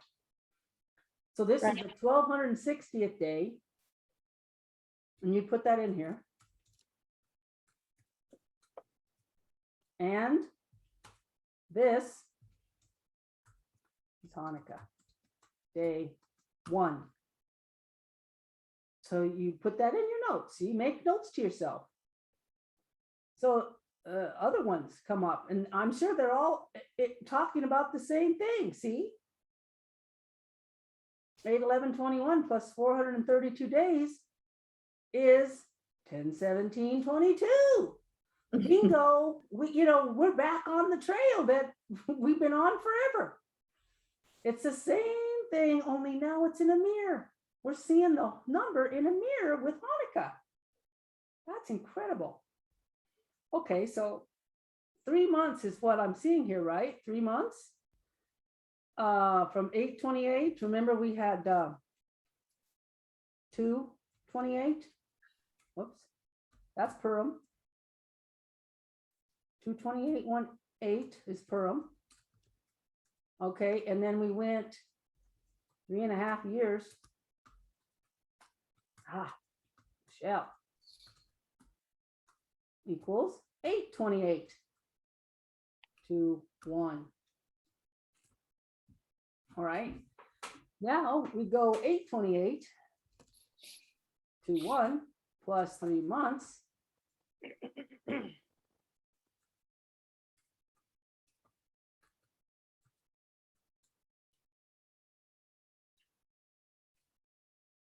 Well, that'd be 11/28, which is Hanukkah, day 1. Okay. Ooh. Now you go from, so now I'm thinking 3 months. Well, I looked for 3 months and I was like, whoa, looky there. There's my number, 11/28. Isn't that interesting? 11/28. That's Very nice. Mm-hmm. but it's a kind of a mirror, but not really. 28 and 11 right there. It's just saying the day and the year or the month second. So it's not really, but it is. So it's 11/28 in a mirror. And the distance back to where we started, you see how I did that? I went back to where I started Mm-hmm. because I want them to talk to each other. Okay, so we go back and we see 58/94 is the distance. And that's the word ear. And it means watcher, an angel, a guardian watcher. This matter is by the decree of the watchers and the demand by the word of the holy ones. To Wow. the intent that the living may know that the Most High rules in the kingdom of men, and he gives it to whomsoever he wills, and sets up over it the basis, that's the humblest of men. They've been put down.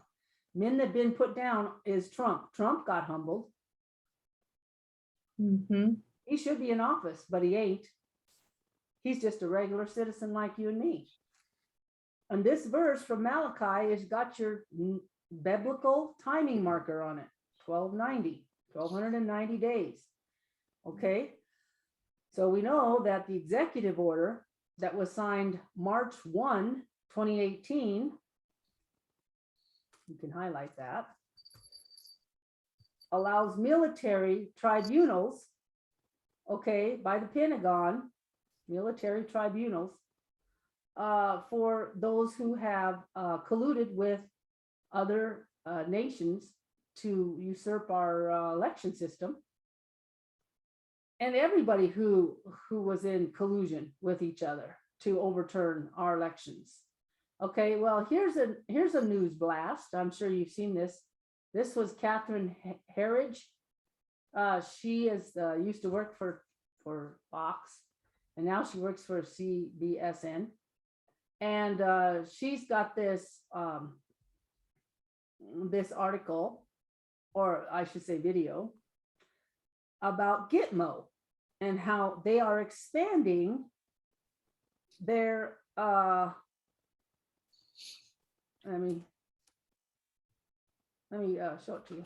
What you see here on the ground, Deborah, is there's no indication that the military process, the legal process, is going to shut down anytime soon. About 100 yards across the buildings that are in front of me, down into Camp Justice, there is a major construction project going on. They are, in fact, building another courthouse, and they are expanding the workspace for the handling of classified materials by the prosecution. This is a big project. It's over $15 million. So all of that goes to these interesting optics that here on the island, they're expanding the military legal process with physically a new courthouse, while at the same time in Washington, the administration is talking about shutting down the detention camps. I'm sure they are. I don't want to go there. You know what? And so I put that link in, and you'll be thinking, gosh, I need to link this video. I need to link that video.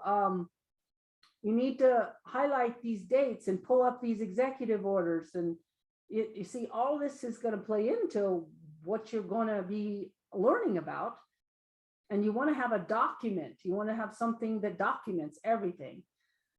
So, so I went to the executive order. Here it is, 13825, where military tribunals are going to be held by the Pentagon for treasonous traitors of Americans. And you take the date that they signed, that Trump signed that military tribunal, and you go 1,290 days, and it is September 11th. Wow. Thank you. So it means they start tomorrow. I mean, on the 11th. Yeah, that is the day that the Bible says. Okay, let me show you the 1,290. You can click the 1,290. This Strong's, they do numbers as far as in the Bible. You can look for the number. Mm-hmm. You look like down here, right here. You see, it's in red. Mm-hmm. It says 1,290 days. Mm-hmm.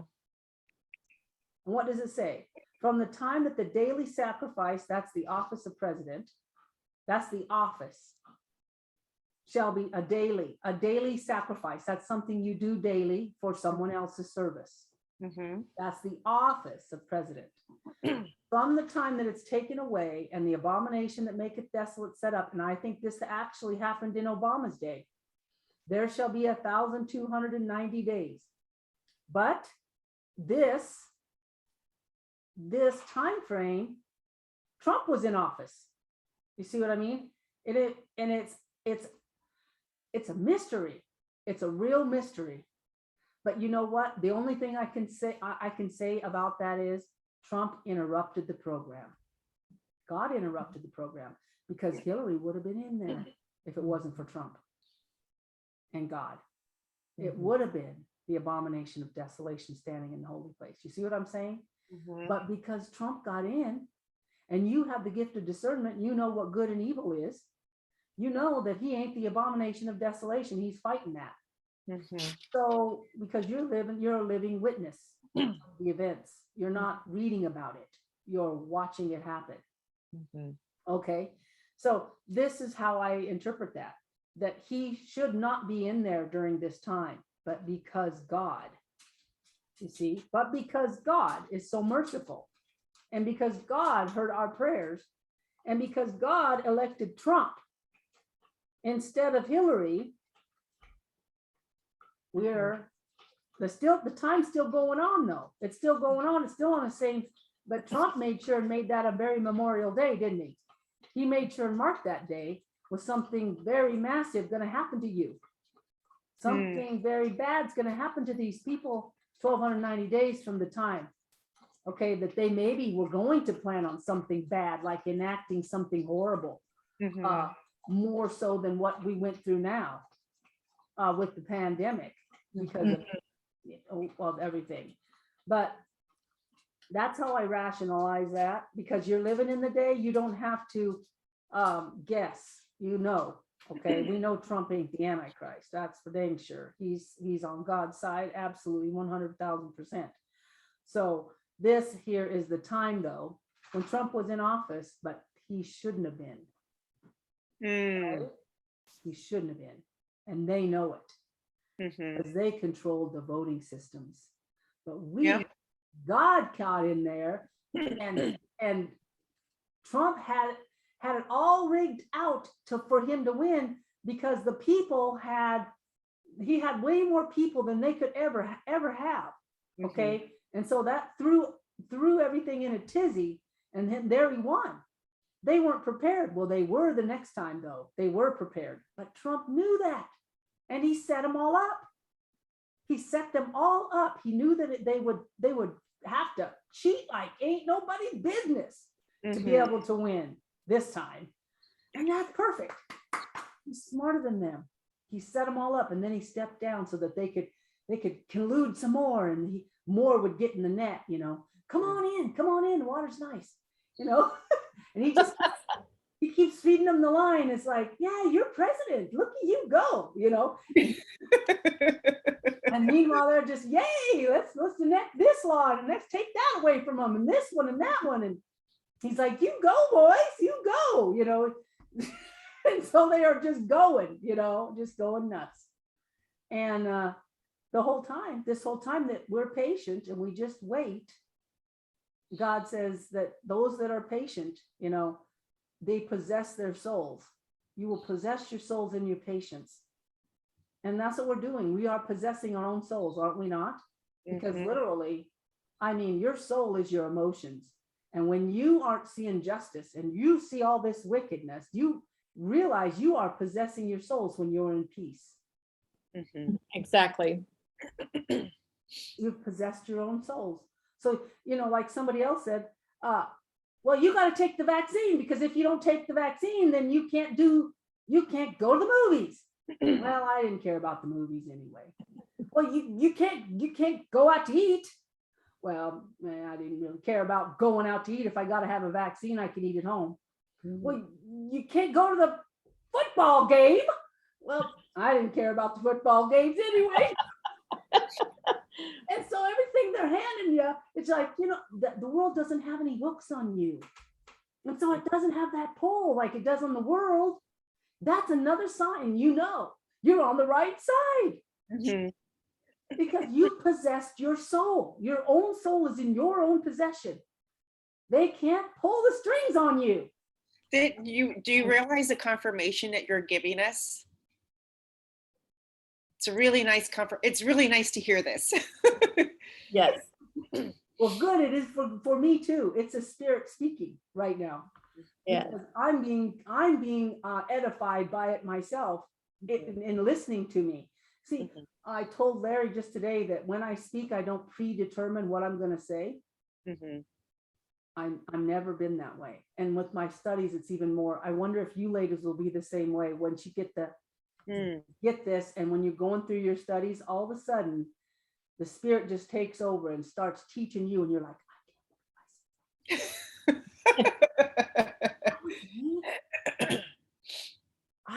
oh my gosh, can I say that I'm totally impressed, Lord? Because I thought that was not me. Yeah, and you'll be amazed when you just let your spirit go and start. I've been that way since I was a kid, and that's what's got me in a lot of trouble, is I don't really think a lot before I talk, which there's biblical evidence that you need to. Okay. Right. And I know that, but it's very difficult for me to do that, because I'm such I don't know, I just go by my gut. I'm just led a lot by my gut feeling or my sense, just a sense of it. And I still get in trouble. I still find myself in trouble a lot. I'm gonna scoot, guys. Everybody's coming over. Okay. Love you. See you next week. It was good seeing you, Miss Lilian. Thank you for your little text messages. Later. I love them. God bless you, Lilian. We'll see you next week. Okay? Well, she had to go. Yes. So yeah, there's a lot that's going on, and we just got to keep being patient, because every moment that we're patient longer, they're getting more people jumping in the net that are of the cabal, and that's to our benefit. The more we can get out of this world, and trap them and label them all the same. You are haters of America. You are, disingenuous to our nation. Therefore, you are a traitor. And then we can put them all in Gitmo and try it, give them trials, give them their day in court. But they've got everything on them. They've got everything on them. So do you think that you can like determine when the trials will be made public? Like, do you have a sense already? Because I thought we all thought they would have happened by now, right? And obviously we're not there. Well, they just announced that they're building more, so they're getting ready. They're getting ready for the courts to happen. But I think it's in that time frame of Hanukkah. I think in the winter, I do. I think by wintertime, you'll be doing the tribunals, because that's I've seen where they will redistribute the wealth too. Is on Hanukkah. They will start redistributing wealth. Wow, that's interesting. Yeah, so that means they have to have confiscated all their assets. Yes. And that means their money too. So in order for that to happen, that's got to happen before Hanukkah. So yeah, it would make sense. It's going to be very soon to me. But I think it'll take a year before we get them judged, all of them judged. Yeah, because there's so many of them, and it's worldwide. It's not just in this nation. So. They said 100 million people. Yeah, that are involved in the deep state. 100 million. Michelle. I'm talking worldwide, not America. Yeah, but still, that's a lot. That's a big number. Yeah. I can't even imagine the complexity that the operation needs to be in order to kill that, annihilate it. I can't even imagine. So it takes patience on our part, and we got to go through the suffrage like Christ did, to suffer as his body does, in order that we might be resurrected as his body was. So yeah, there's some hard things we're going to have to go through, but there's light. We can see that they are paving the way for us to get set free.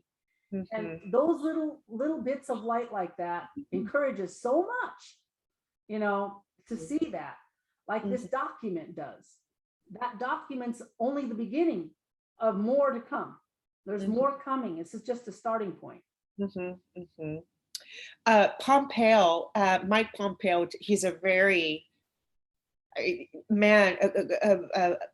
He has strong faith, Mike Pompeo. And I don't know if you follow him on Telegram, but he always puts out scripture. But today he put out something. He's pretty brief. Excuse me. Yes. But today he mentioned thank you. He mentioned something that he said it's basically encouraging people just trust in the plan. Basically, letting people know that God has chosen the right people of faith and righteousness who believe in justice to carry out his will, his plan during this time. Amen. Because you're right, there's so many people who are getting discouraged. Yeah. That it's taken so long. Patriots that are discouraged. And gosh, I'm just so glad. I know I'm so glad for these studies, right? And for, if you just believe in the word, right? You really don't have to go far to understand that God is constant. God doesn't lie.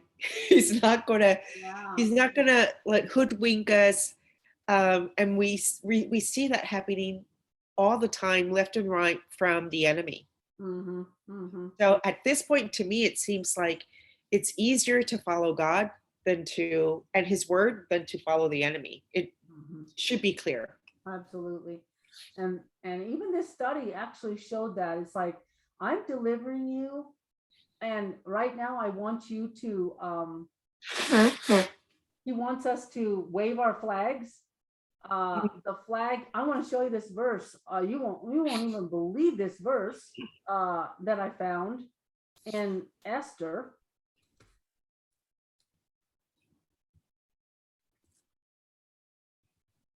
Okay, you see, it says, where were white, green, and blue hangings, fastened with cords of fine linen and purple and silver rings, and pillars of marble. The beds were of gold and silver upon a pavement of red, white, and blue. I can't believe it. Wow. And so this is the pillar right here that I was following, and that is the distance between Luke, Oh, wow. Luke 1:1 and the two witnesses, the candlesticks. Okay, which this is Luke 1:1. This is the document that I am doing the study on. That's why I'm just infatuated with it. It says right here, for as much as many have taken in hand to set forth in order a declaration of the things most surely believed among us. That is this Emancipation Proclamation. You have to read it. Wow. So that is the verse. Not only that, but look, 2021 is right there in the verse. Oh, wow. And also 1335. Blessed is he who comes to the 1335th day. That's the 10/17/22 point. But with the new date that you're looking at for the Trump new key, he's got his new date, right? His new date. Okay, to let's see, 10/17. What's the difference in that dates in?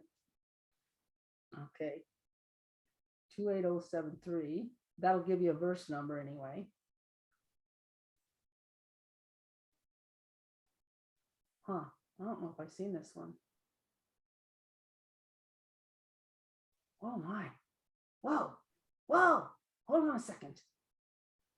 I know this verse. It's in this study, I think.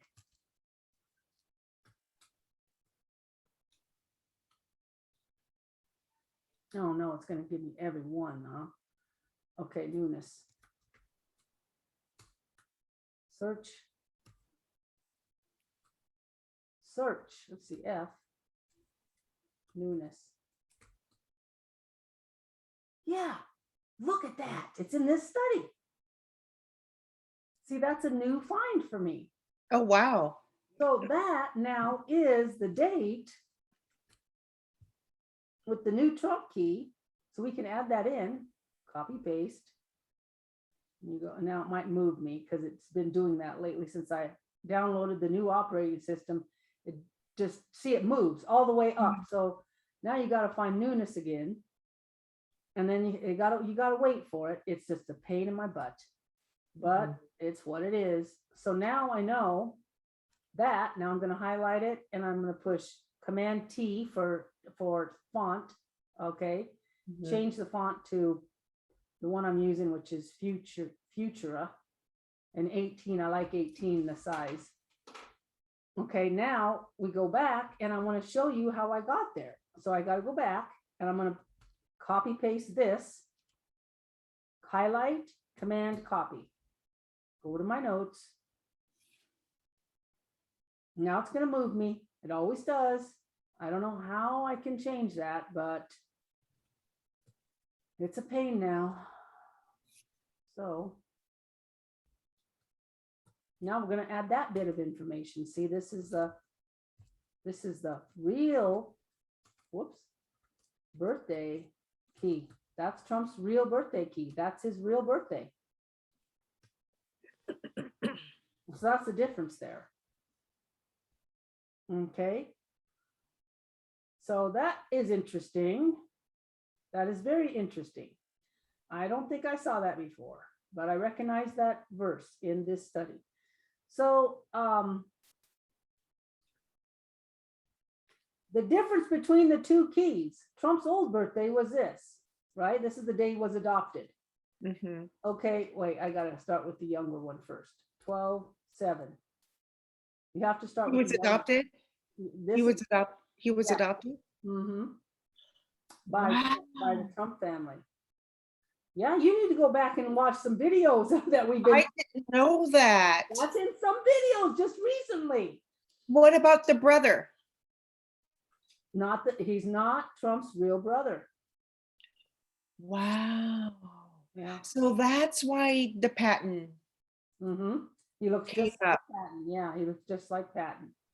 Okay, so we go to his real birthday. Michelle, I think the screen share uh stopped. So if you can like turn it back on. Oh, I'm not screen sharing. Okay, I'll get it for you. Second. Wow, that just puts another twist in my thinking that he's adopted. Yes, he's adopted. He's adopted by the Trump family. Mm-hmm. Just so happens to be, Mm-hmm. Okay, I'm gonna put that in. Now I'm gonna Amazing. go to Zoom here and share screen. Okay. Okay, so I just put that in now. That's the difference between the two dates. Mm-hmm.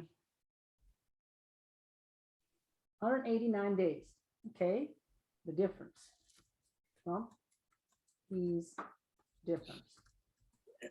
So this is his birthday, real birthday, and this is his adopted day. Mm-hmm. So he's a Sagittarian. Yeah, probably. But we don't go by that. That's astrology. Right. Mm-hmm. Yeah. Do you go by that? Not really.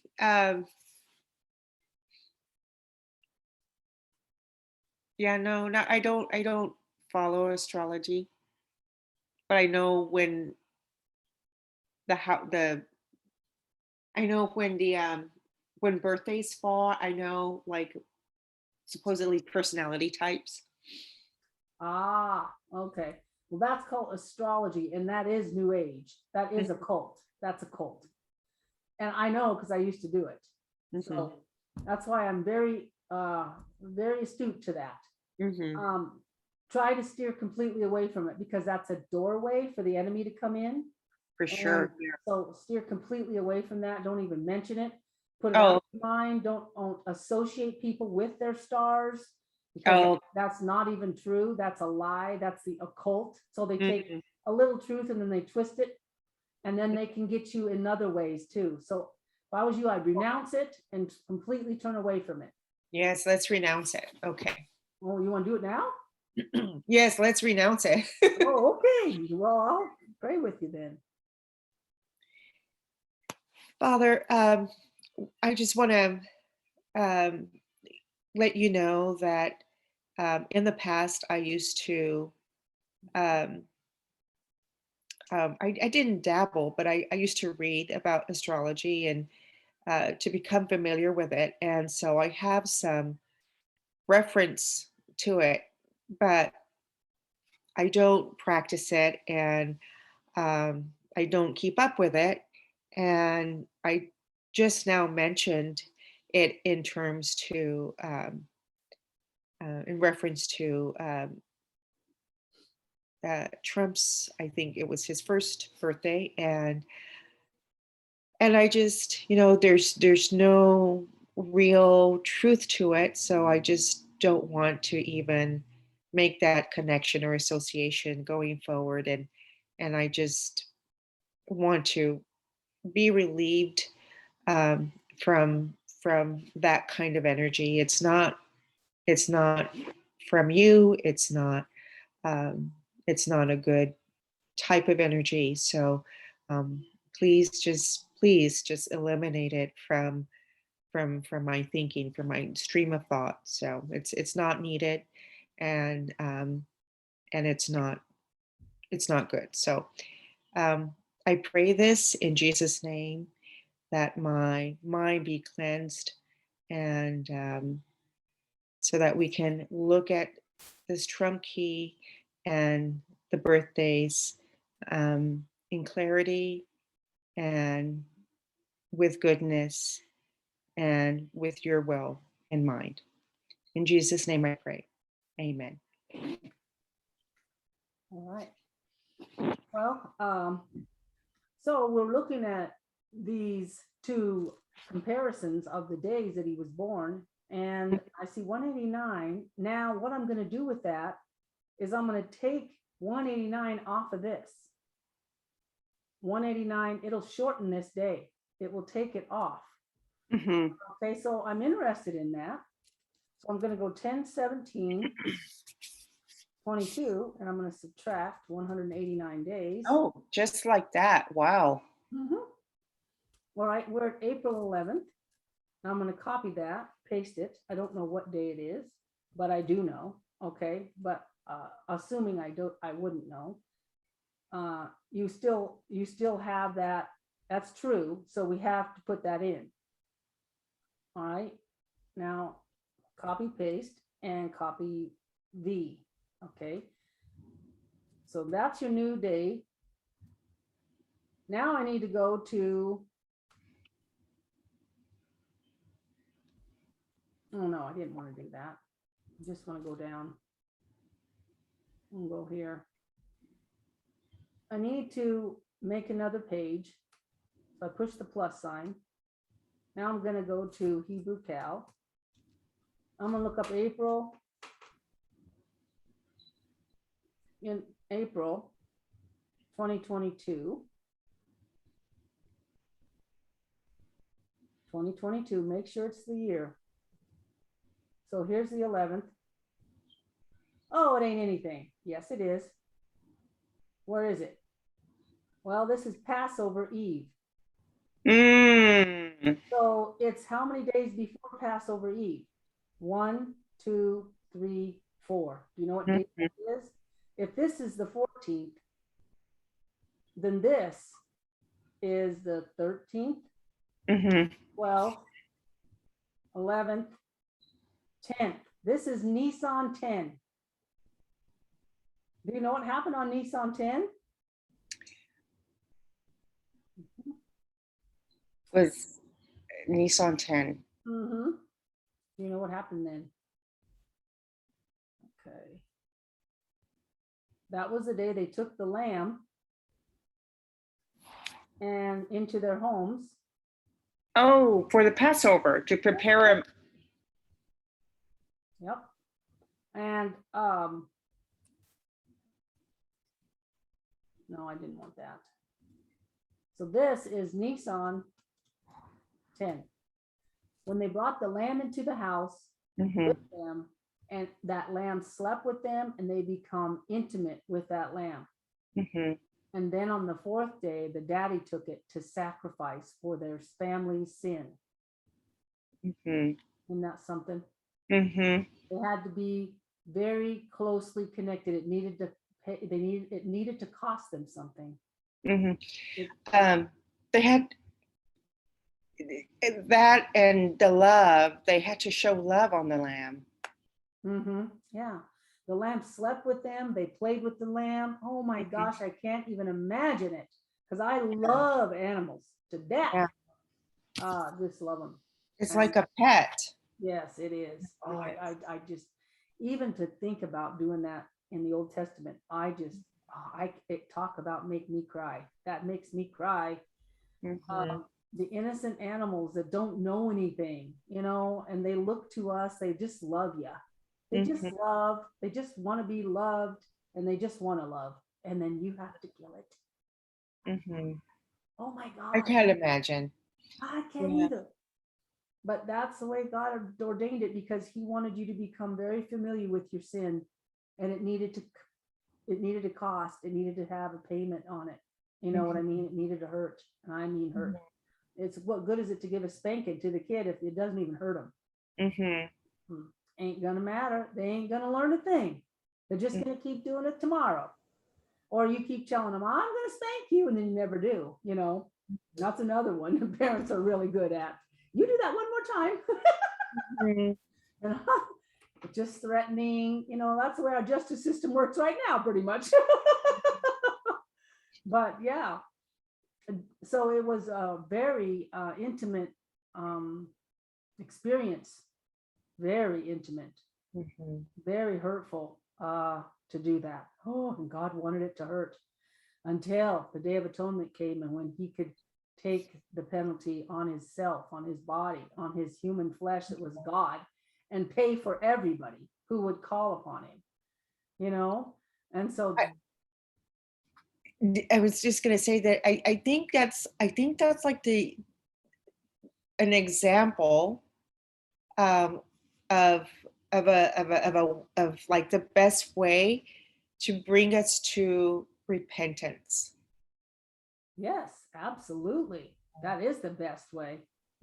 God knows the man and knows the heart of man is to love these animals. A good person loves animals and takes, the Bible says that they take care of their animals, they care for their animals.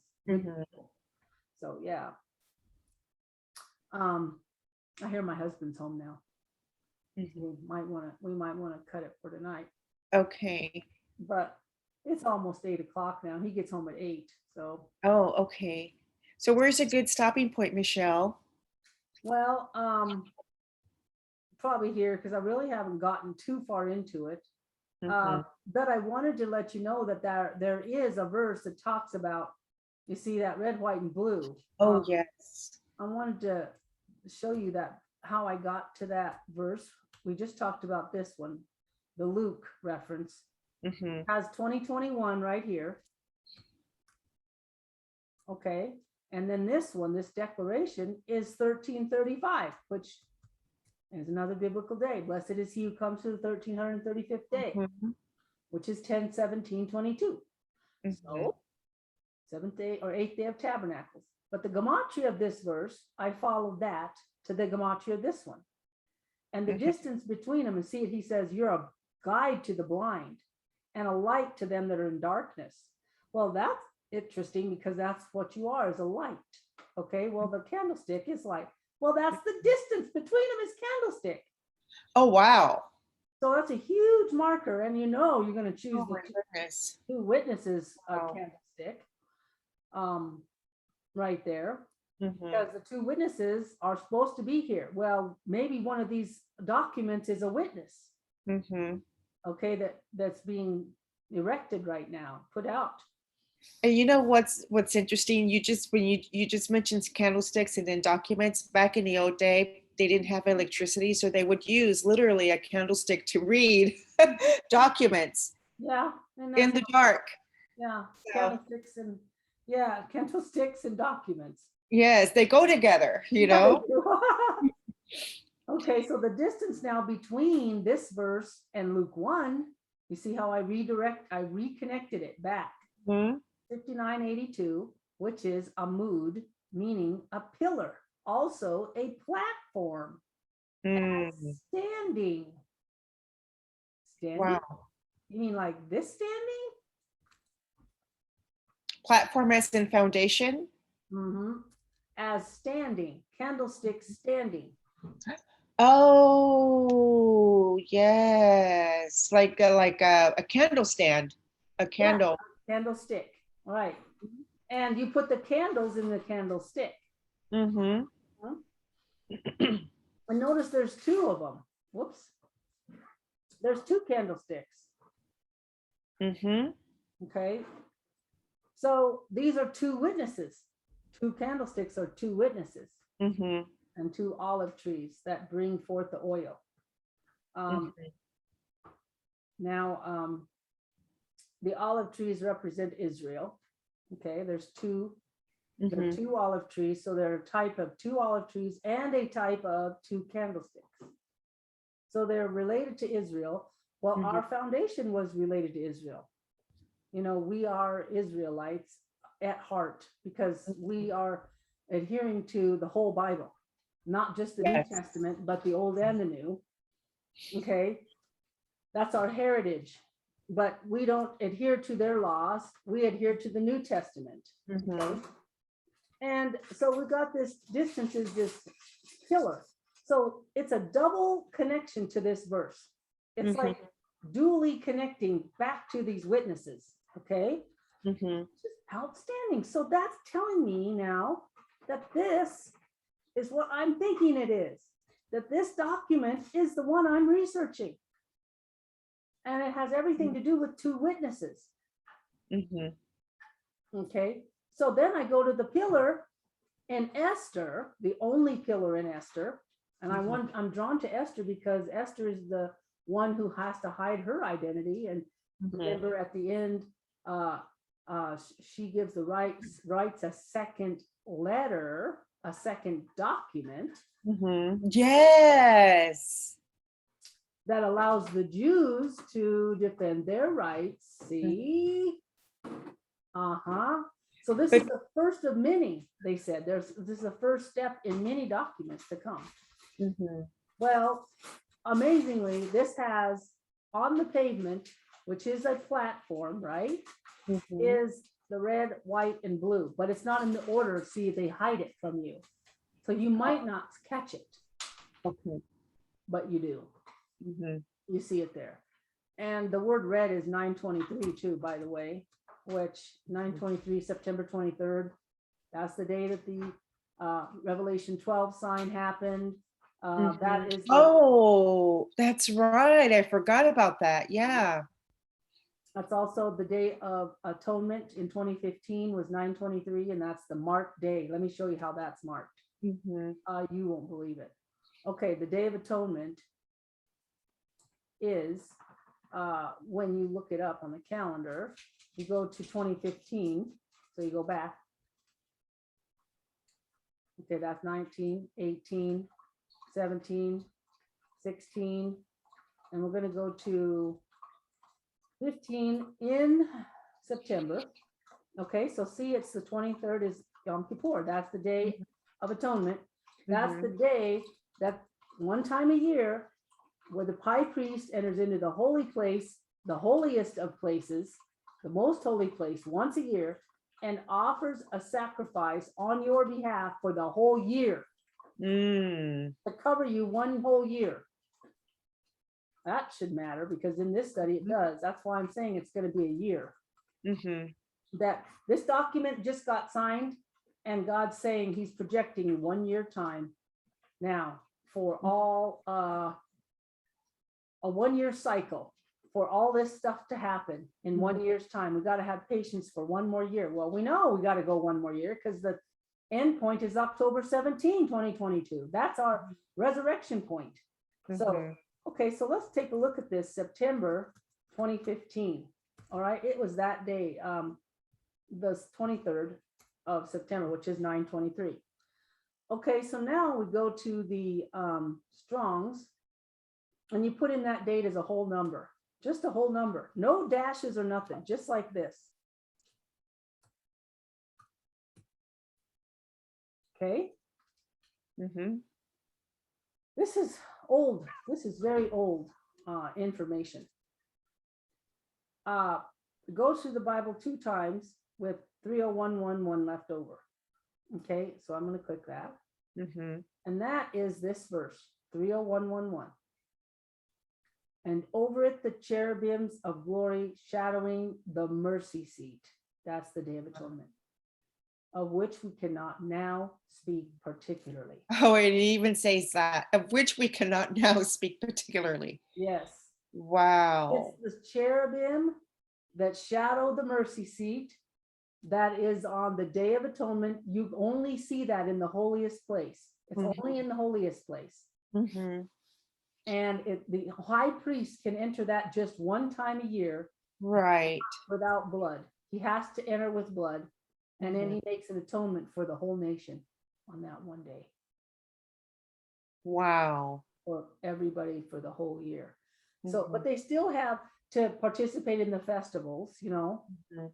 But at the end, and that's why they proclaim Jubilee on Yom Kippur, is because all the debts, Or Really? forgiven. Mhm. yes. So it makes perfect sense that it's a Jubilee then. And that's exactly when the Old Testament says that you are to proclaim Jubilee on Feast of Day of Atonement. Mhm. Mhm. So you see how profound that is? That's a very marked day now with God. That Yeah. doesn't happen with any other day that I found. This one Oh, is wow. marked. That Wow. Day of Atonement, massive. Okay, so when I see 923, I think of those two dates, the Revelation 12 sign and the Day of Atonement in 2015. Don't forget that one, okay? Because that one is marked by God. So why do you have realignment there, Michelle? Because I've taken bits and pieces along the way in my study. Mhm. And now I've got them so that I recognize little bits here and little bit there, and I've taken them and realigned it. You'll have runs in your journey. Okay. You'll have runs, like it'll get you to so far, like to here.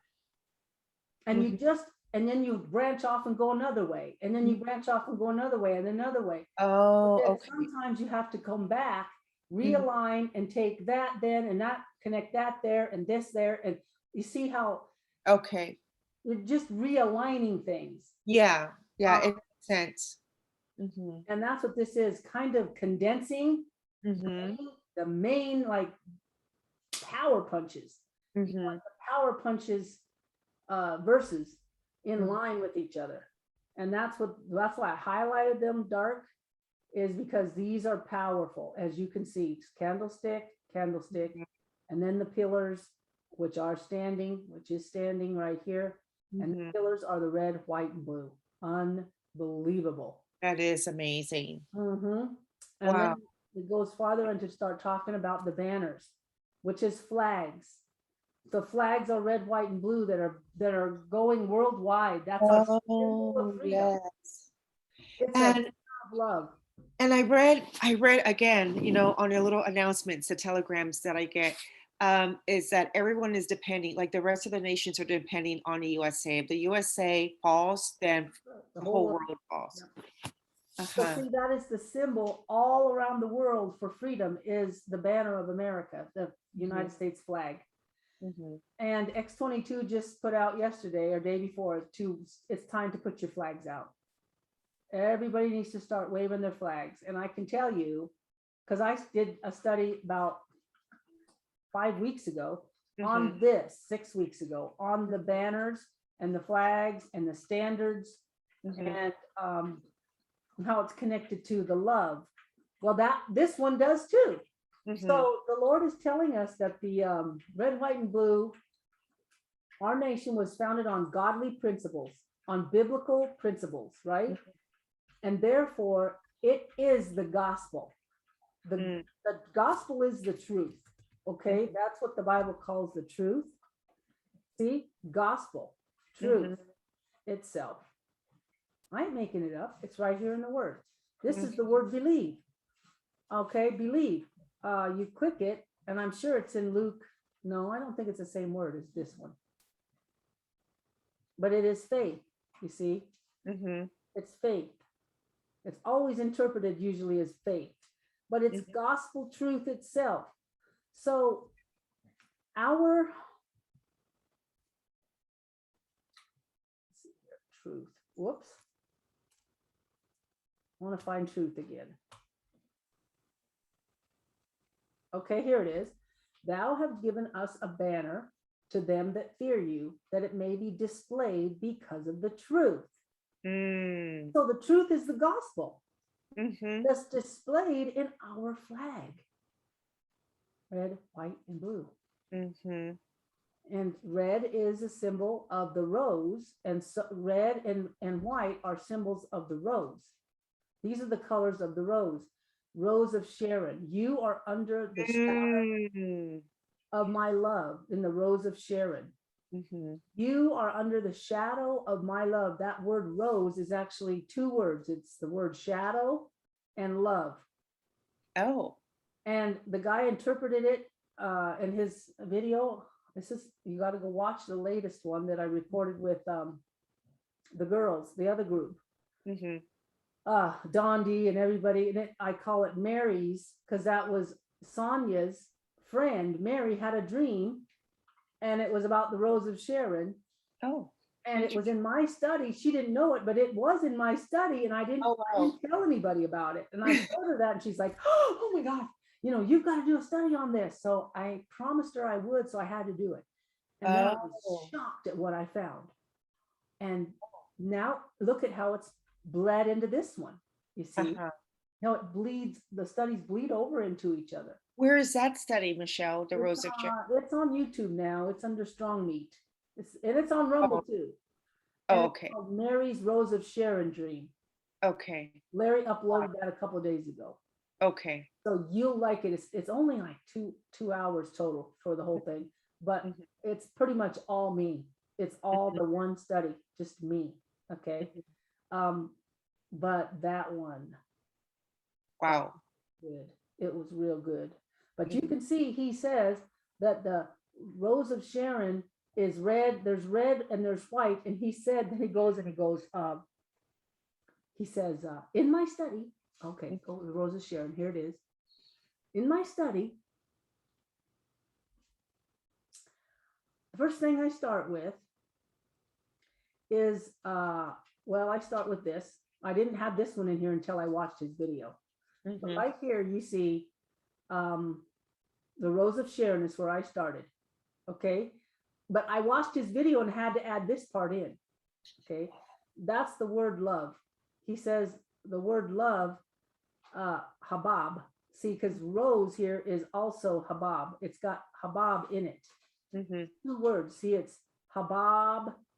It's actually habab salah. Mm. And that's the rose. So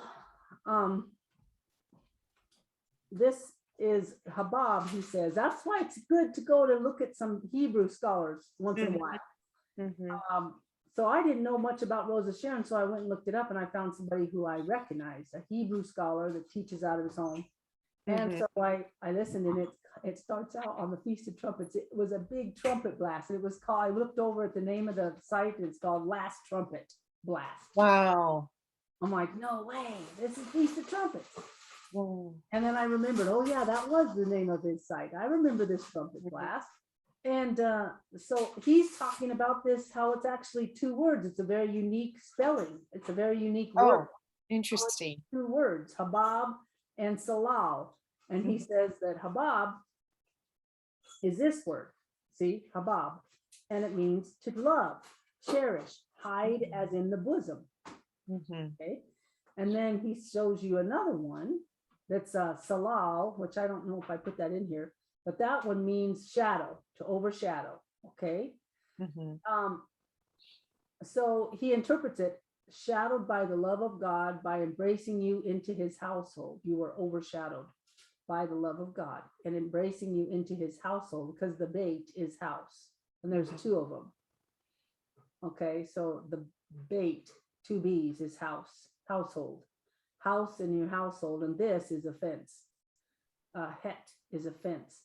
So God's fenced you in. He's overshadowing you, like overshadowing in his family, in his household. See, so that's love. That's love. He loves you.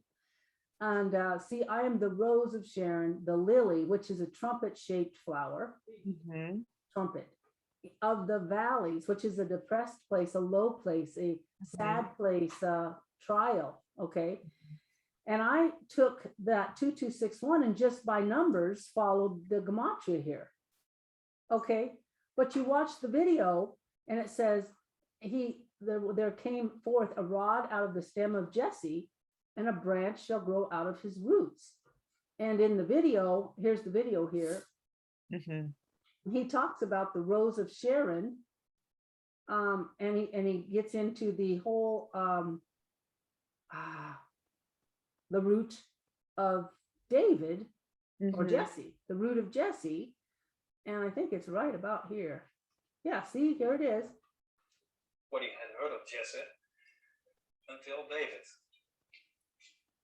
and Jesse had 7 sons before David. He's Hebrew. He lives in Israel. Oh, wow. So you should subscribe to him. Last trumpet blast. Okay. Uh-huh. Of his See, I roots. subbed him.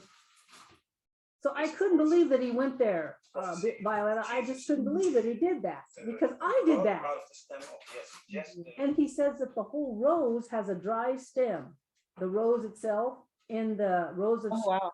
it has a dry root Mm-hmm. that you plant in the ground, and then it brings forth its greenness.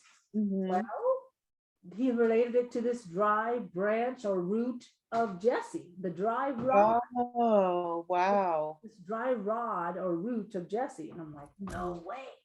That's what I, oh my God, no way. I can't. It was believe it. confirmation. It was confirmation. Mhm. And look at the date on it, August 11th, you know, in 2017, but still it's August 11th.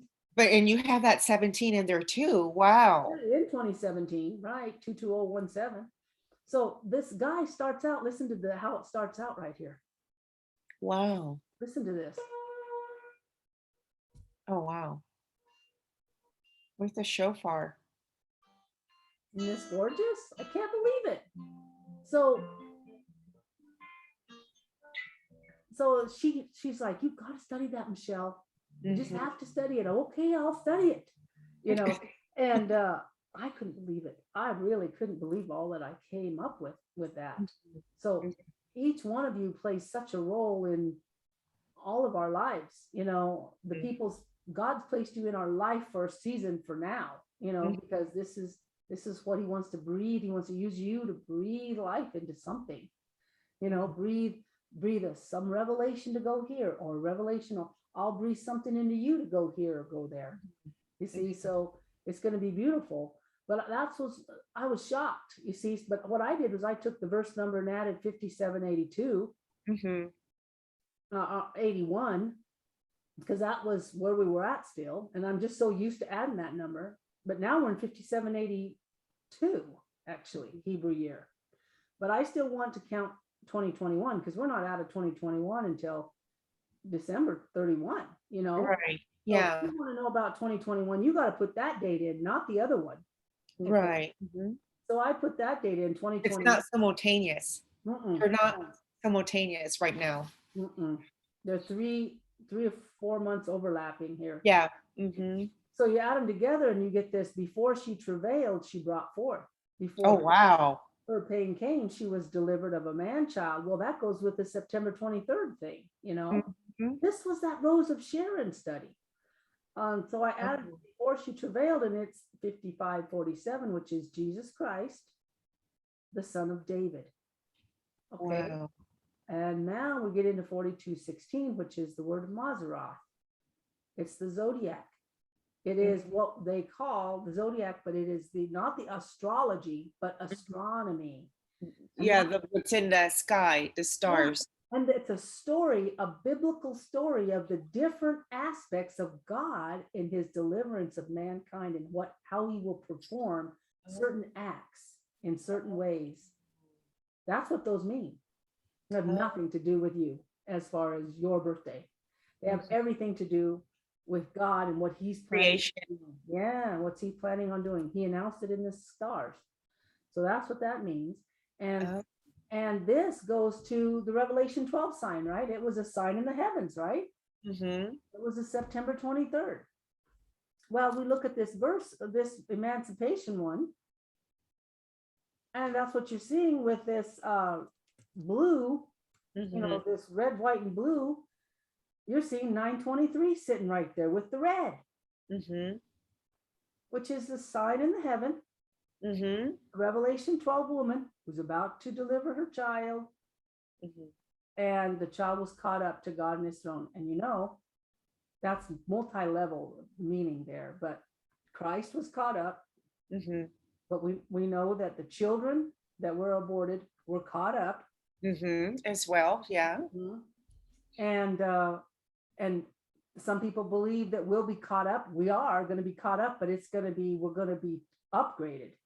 Yes. We're not leaving to, you know, we can leave the earth and come back. We'll be able to do this, you know, but we're not going away and living in heaven and never coming back and not turning back ever. No, no, I don't believe that anymore. I used to, but I don't now. I can't. I've not been shown that. And I'm looking forward to being here personally. I want to see this stuff happen. Yeah, so anyway, so I wanted to share that with you about that. Definitely the red, white, and blue in this study, but this took me 2 hours to get to this. This is what it is here. And I think I posted it, but you mentioned his train. You mentioned his train in your I forget how you mentioned train. Somebody. I mentioned the Trump train, the message that I got when I was doing the study on, and the message was resist, resist. And don't give up, resist, don't give up, keep fighting for your freedoms, because if you lose your freedom, you'll never get it back. So like now is the time to. Wow. Well, the train is coming up consistently, the train. Really? See the verse from the end and the verse from the beginning. You add them together, and that is how many verses are in the Bible. This is how many there are in the Bible, and it's divided in such a beautiful way. Look at that. And wow, that is beautiful. Wow. So the Lord is sitting upon his throne, high and lifted up, and his train fills the temple. So there's a starting point and there's an end. But the right in between is where we're at right now. You know what I mean? Yeah. And it's one caboose after another. And we're all hooking together. We're all hooking up, hook up, Yep. and we're all hooking up. That's a good visual. Interesting. And I mean, that's what Trump's doing. Yeah. And starting post is literally 17771. Oh, wow. So there's a starting point associated with this train. Okay. And now he goes into this number. He starts talking about vengeance on the heathen. And he also says about the judgment of the great whore that sits on the waters. And then he starts talking about Jael and Sisera, and how this Jael is literally a picture of Karen Fan. We already interpreted that. And so we're still going with that. When I distance the two, and I get this admonition, that we therefore be no more children tossed to and fro, carried about with every wind of doctrine, by the sleight of men and the cunning craftiness of men, whereby they lie in wait to deceive you. Yes, they do. So there's an admonition right here. Don't go back. Don't do it again. Learn from your mistakes. Don't believe everything everybody says, but that they're out for your good. Be wise as a serpent. Okay. And so then I just went on and on and on, but so much of what I did share yesterday, last night's video, was reconfirmed in this one. See, God brought it up. I talked about Dinah. I talked about Moses and his face, how it shone so brightly when he received the 10 Commandments. That's it here. That one came out. But we've got a 1 year time, the Lord revealed, 1 year's time, that he's going to judge the wicked. And all this is going to be done in 1 year. And it seems like it started on the date that this document was released, which is the 6th of September. That's when this was released. Just fresh. Yeah. And see, this was the number that Lilian had in her study. Isaiah 21:12. And see, I got the same one. I said, oh, I got that in mine. So it tied in with the Red Sea and how God says he delivered us once and he's going to deliver us now from crossing the Jordan. We're going into the promised land now. So she focused on word and how word is truth. And the way that I understand it here is that he's going to deliver on his word. Oh yeah, sure. Yeah. He definitely is going to deliver on his word. Absolutely. Mhm. That's good. So that's, you see how I reconnect myself to different verses, Mhm. and then you take another branch. You're still on the stem, but you go this way. You come back to the stem, and then you go a little farther and you go this way and come Mhm. back. That's the way my studies do. And then what you're doing is scouting. You're scouting out this way. You're That's a scouting good out word. that way. Mhm. Yeah. And then you come back to the source where you started from, the whole idea and the concept. You have to stay with that or you'll lose your way. Mhm. And then reconnect. And then sometimes you're going, oh, I want to take some of that and some of this one because they have the same concepts or the same numbers, and I'm going to put them in order because these ones mean the most. This is the most important right here. That's when I call it realign it. I just Oh, okay. Mhm. or re-emphasize, or where you just making a stand on something here. Mhm.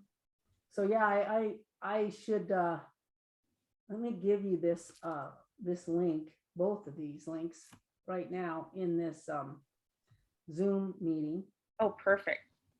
Let's see here. Let me stop sharing here so I can send it to you. Okay, Michelle, how many beagles do you have? just one. Oh, I thought you had two. I have 2 dogs, but just one's a beagle. Oh, can I see one of them? Oh, sure. They're always around. Beagle Betty, come here. I hear them drinking water. Yeah. That was Grace the other day. That was Grace early. Come here, Grace. My beagle wants to eat what my husband's eating. Oh. Like he's on a diet. He can't. Come and get it. Come and get it. He'll follow you. Come here, baby daddy. No, really serious. Come here. Go. Come here. Show him. Come here.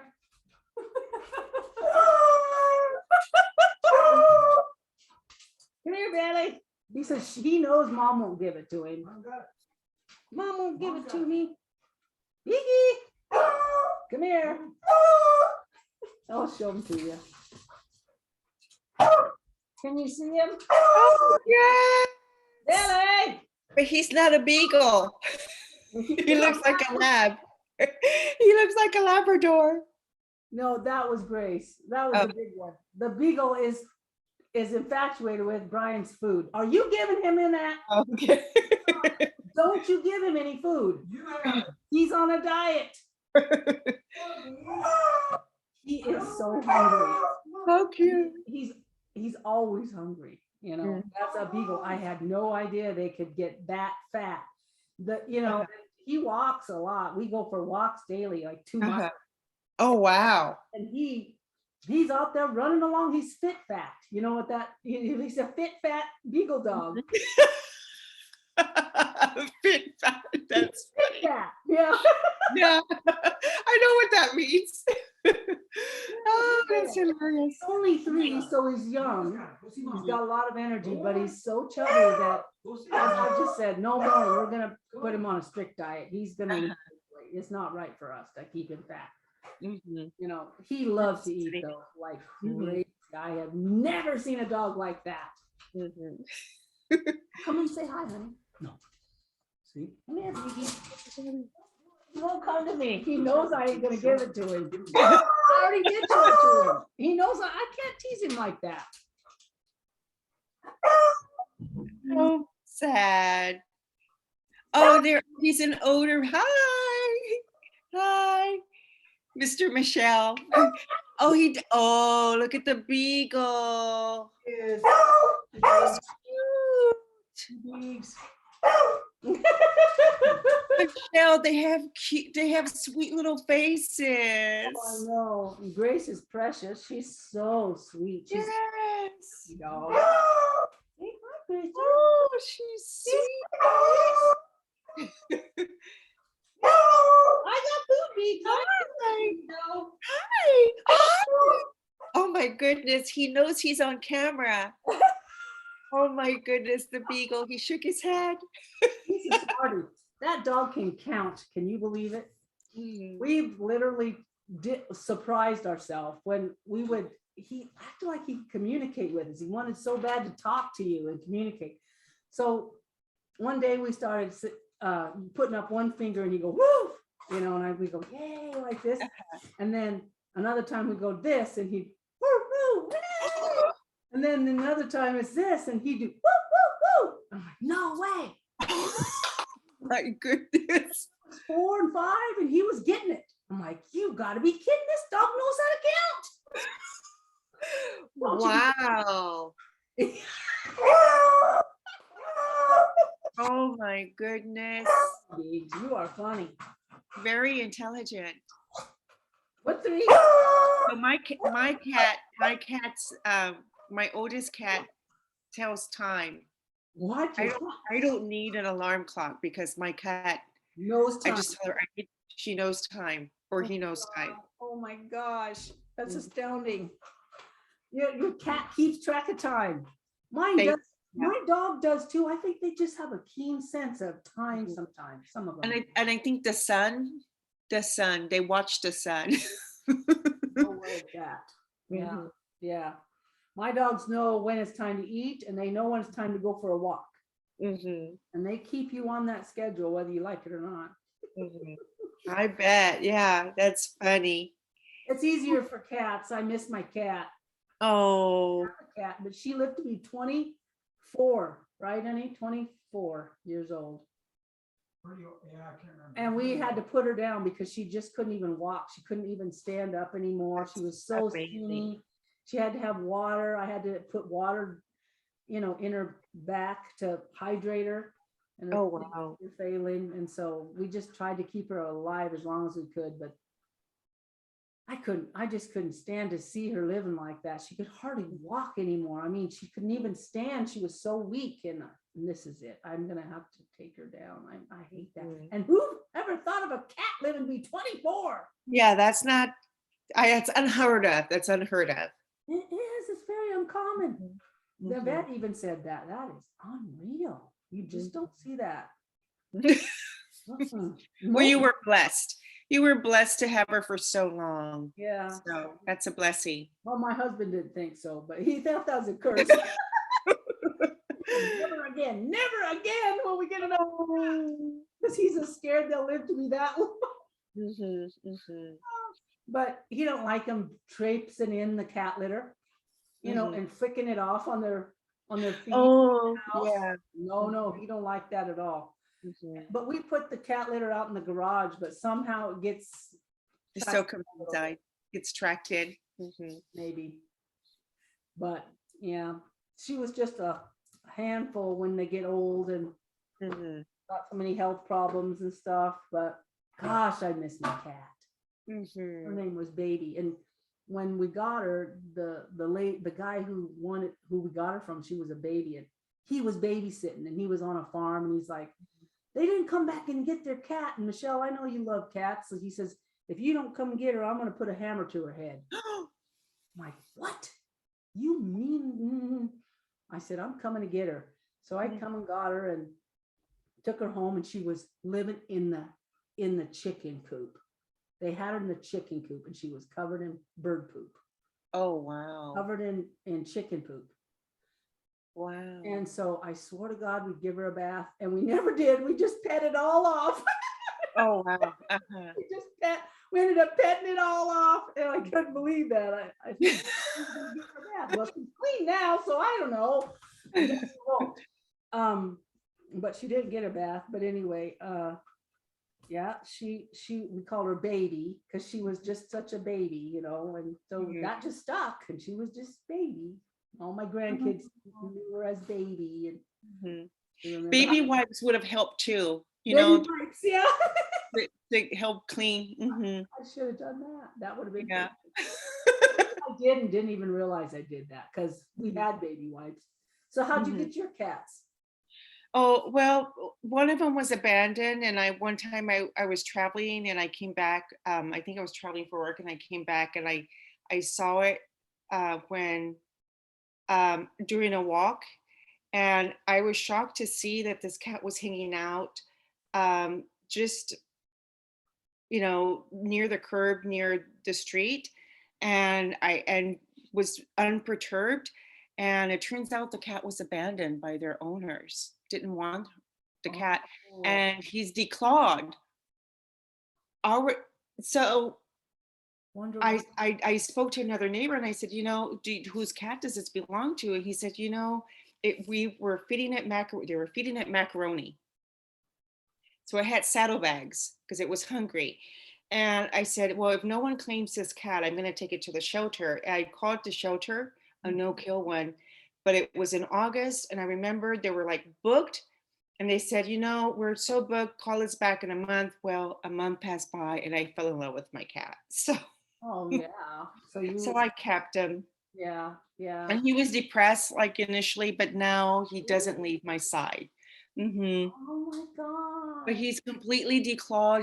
He's a wonderful cat. We um, we bonded very well, and now I have two other cats. So I have that again adopted because they're just abandoned. Oh my But God. the second one was pregnant and she was abandoned. But I helped her through 2 litters and found homes for all of her babies. But with the second litter, the runt of the litter, no one wanted her, so I ended up keeping her. So that's how I ended up with 3. So you got mama and a baby, Yes. mama and her baby. Yeah. Mhm. Oh, wow. And they're constantly fighting. Imagine that. It's so funny to watch. So. Oh my gosh. Yeah, and I have the same diet problem with the baby. The baby sneaks at night and eats everyone's food and is the overweight one. So Oh. she's on a diet. So I totally understand. That's She's such the a pain. sneaky one. You have to keep all the food up or away. Yes, I yes, know He won't eat half the time, but he'll eat her food if you leave the room, and it's still exactly. he'll That's eat. same scenario. Oh, Yeah. now he's gotten in so much trouble about it. He don't do he don't touch it anymore. I've not seen him. I've left it out, and he don't touch it. Mm-hmm. Grazers. She'll put herself on diets. Grace, the big one. Uh-huh. He just goes a day or two without eating at all. Oh, Now wow. he's ready to eat again. Mm-hmm. Wow. I don't know what the deal is, Mm-hmm. but she's a baby. Oh, Mhm. bless her. She's a little Wow. dog. She loves my mother, my Oh. mom. She, But they're so cute. They have sweet little faces. yeah. Daddy do too, huh? You're so cute. Oh my goodness. He knows. Mhm. Mhm. Oh yes, he's very smart, aren't you? Yeah. I tried to walk my dogs in that 30 minutes that we had for my lunch break. Mhm. So we just got to go around the block, but surely we go 2 miles, around Mhm. lots of blocks. But Mhm.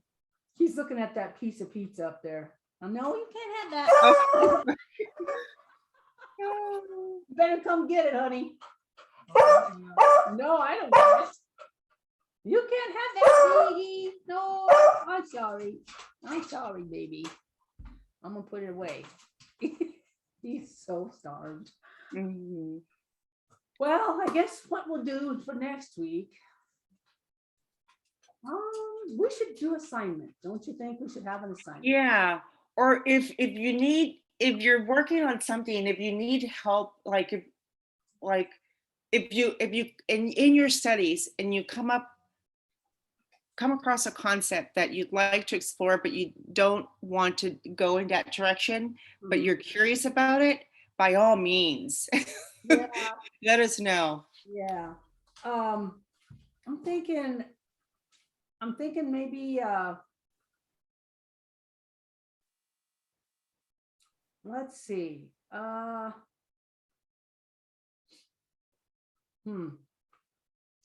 Give me time to think about it, and I'll Okay. text you girls tomorrow and let you both know. How about that? Okay. 'Cause I'm gonna Okay. think about it. I don't want to just rashly say, this is something. Although that usually pans out good, but still, Yeah. Yeah. Mhm. I want to give some Like, thought to it. Yeah, Lilian study really touched on your study, I think, Yeah. today. Well, a little Mhm. bit, yeah. Well, they both had some aspects of them. Mhm. But yeah, we definitely You'll be amazed at the things that come up in our studies when you just won't even believe it. It's gonna happen. It's already happened, but it's gonna happen more and more. The more closer we get to each other's way and form, it's gonna sync up like crazy. So we will be aware of that, no doubt. Okay. It makes sense. Yeah, it does. All right, sis. I guess Okay. Thank you. Thank you so much. It's always a pleasure. you're very Okay. welcome. I love it too. We'll talk. Okay. I look forward to your little text message. Oh, okay. Okay. ya. Thank you. Bye. Bye.